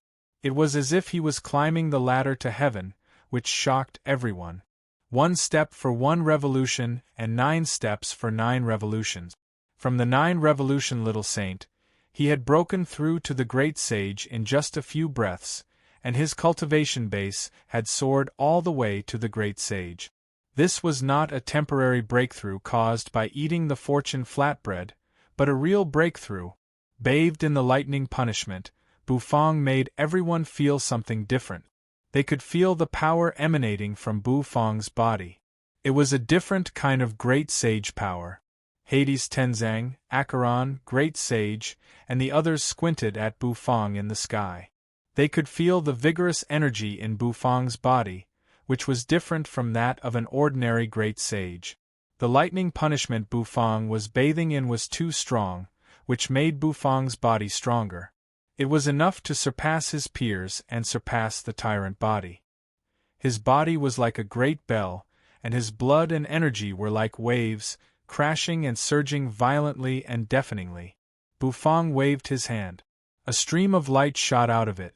It was a dish, flashing with 7-colored light as it floated in Bufang's hand like a raging flame and a colorful cloud. It was a lifelike fish, as if it was about to break free from the shackles of heaven and earth and jump into the fish pond of heaven and earth. Of course, if it wasn't steaming, people might really think it was a live fish. Pieces of fish meat were protruding, as if they were embedded in the fish's body. They were extremely exquisite. Every gem was the same size, and the color was exactly the same. The fish's head and body were separated, and its mouth was open, with faint steam surging inside. Some people were in an uproar. Some people suddenly understood. When they looked at the dish, they understood that Owner Bu was transcending the lightning punishment of his dish. However, this dish was very different. Just by sensing it, people could feel the infinite charm bursting out of it. It was a charm that made people yearn for it. They were attracted just by looking at it. It smells so good. It smells so good. I want to eat it. Even if I have to give up everything, I still want to eat it. Just one bite. Everyone went crazy, and some people's saliva flowed out of their mouth. Just by looking at the squirrel fish in Bufang's hand, he couldn't restrain his desire. It was as if his mind was attracted by this dish. This feeling was indescribable. Bufang was also taken aback by the situation. Because the great sage had broken through to the consummate level, he could sense the peculiar energy contained in the dish. Even Bufang, who had broken through to the level of great sage, did not dare to touch or taste such energy.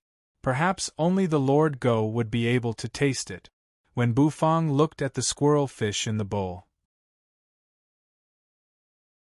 the sweet and sour fish that had been cooked into a dish seemed to have come back to life.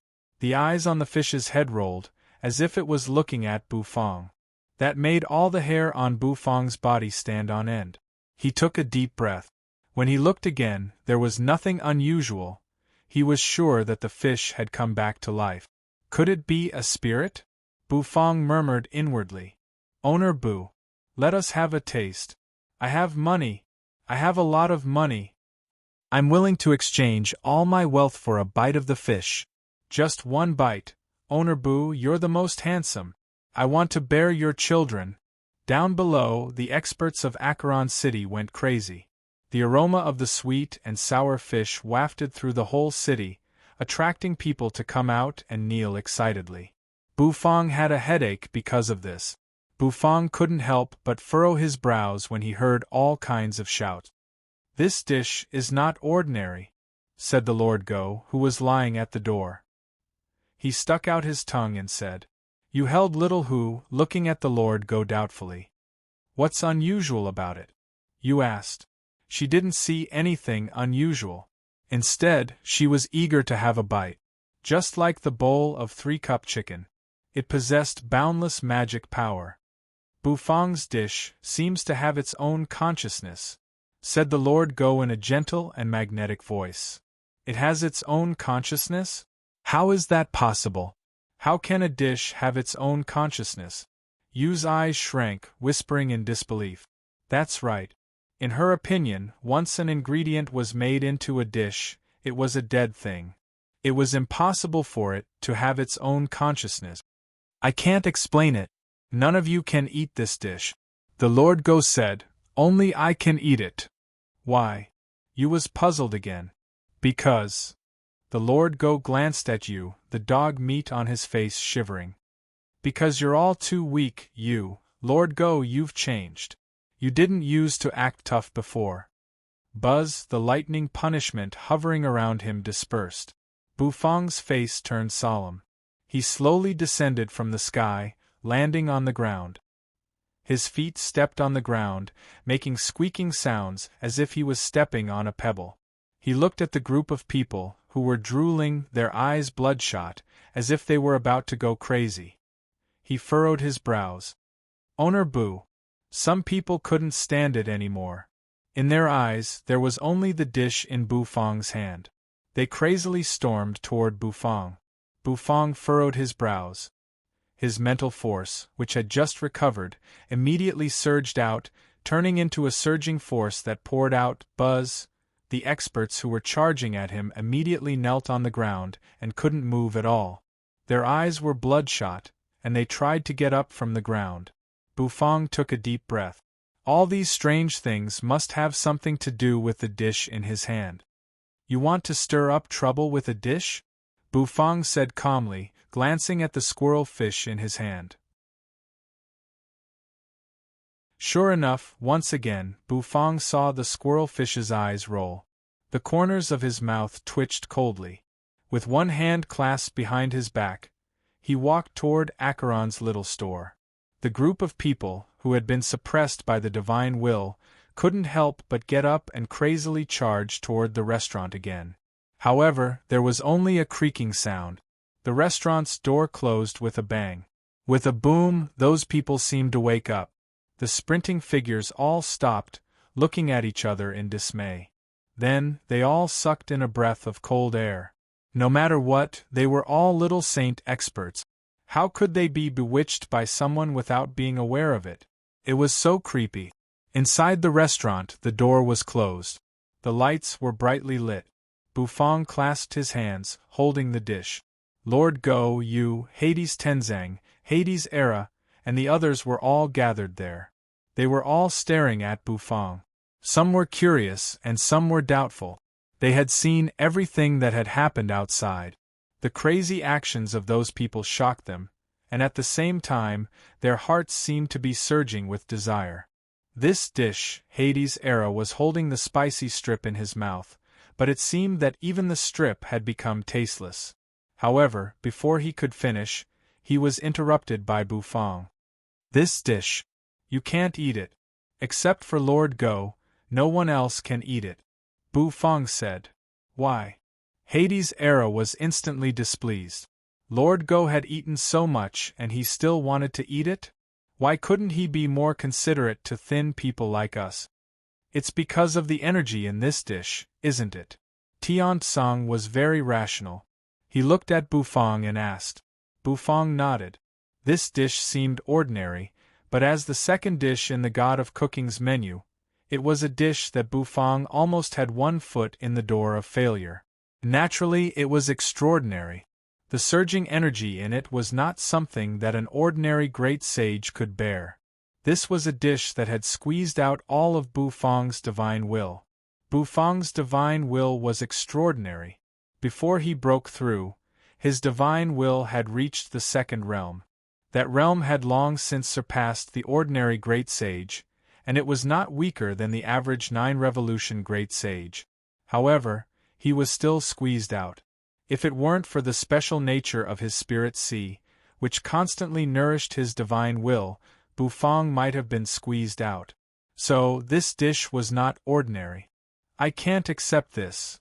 Hades' era held the spicy strip between his lips. He was very unhappy, but he could not eat it. He could only watch a dog eat it. Who could bear this? It was too cruel. Bufang glanced at Hades' era. The corners of his mouth curved upward. "Fine, then eat it. As long as you have the guts, eat it." Bufang placed the sweet and sour fish in front of Nether King Erha. A rich fragrance wafted out and steam rose from it. Hades' era paused. Then, he glanced at the squirrel fish. He seemed a little unconvinced. He grabbed the chopsticks. Suddenly, they fell toward the squirrel fish. However, just as he was about to eat it, an inexplicable fear suddenly burst in Hades' era's heart. That kind of fear made him feel very small. This feeling, his hand, which was holding the chopsticks, trembled unceasingly. The chopsticks trembled and eventually fell to the ground. Hades' era opened his mouth to say something, but he found that he didn't know what to say. He could only sigh, sit aside with the spicy strip between his lips, his face gloomy. He would not admit that facing a dish, he was afraid. Tian-tsang and the others smiled and didn't say anything. Bufang pushed the dish in front of Lord Go. Lord Go flicked his tail, jumped up, and landed on the table. Then, he walked back and forth around the squirrel fish.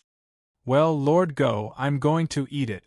Lord Go raised his exquisite paw, licked his lips, and said to Bufang and the others. Bufang nodded. Then, Lord Go no longer hesitated. Suddenly, he started to gobble down the porcelain plate. Ouch! In the distance, the gloomy Hades' era turned his head. When he saw Lord Go eating with his tail wagging, he felt a wave of disgust. Such a delicious dish was fed to a dog. Bufang's eyes lit up. They could see Lord Go's teeth closing and closing as the fish entered his mouth. The onlookers licked their lips. They were indeed tempted by the fish. The fish was crisp and tender. He swallowed it in one gulp like pearls falling on a jade plate. The sweet and sour sauce matched with the fragrant fish. Lord Go ate it as if it were a god. So delicious. It's as good as sweet and sour ribs, Lord Dog said in a muffled voice as he held the porcelain plate. He was eating happily and his dog tail was wagging. Buzz then, the onlookers felt the strange energy gushing out of the dish. It was a bit of divine energy. Yu's eyes lit up. It was the same when she ate the 3-cup chicken. That energy suppressed the curse in her body and even made the curse fuse with her body, which made her cultivation base soar to today's 9-revolution great sage cultivation base. The fish Lord Go ate should be the same dish as the 3-cup chicken she had eaten before. Yu looked at Bufang's side profile. She could feel the anticipation in Bufang's heart. Yu was stunned. Then, she understood what Bufang was looking forward to. It was a dish in the God of Cooking's menu. Each dish was cooked by Bufang with all his skills. It was incomparably delicious. Naturally, the effect was remarkable. Bufang was looking forward to seeing what would happen to Lord Go after eating the sweet and sour fish. Would his cultivation base break through? Would he become a real god? All of this was what Bufang was looking forward to. Suddenly, everyone's eyes lit up, because Lord Dog had already finished eating the entire 3-flowered sweet squirrel fish. The 3 divine wool flowers on it had also quietly dissipated after the dish was finished. Boom! A moment later, everyone's eyes shrank. Their eyes locked on Lord Go, because Lord Go's body suddenly erupted with an extremely powerful aura. You're tuning in to the Phoenix Knights YouTube channel. Don't forget to subscribe and join us on this journey to catch the most captivating stories.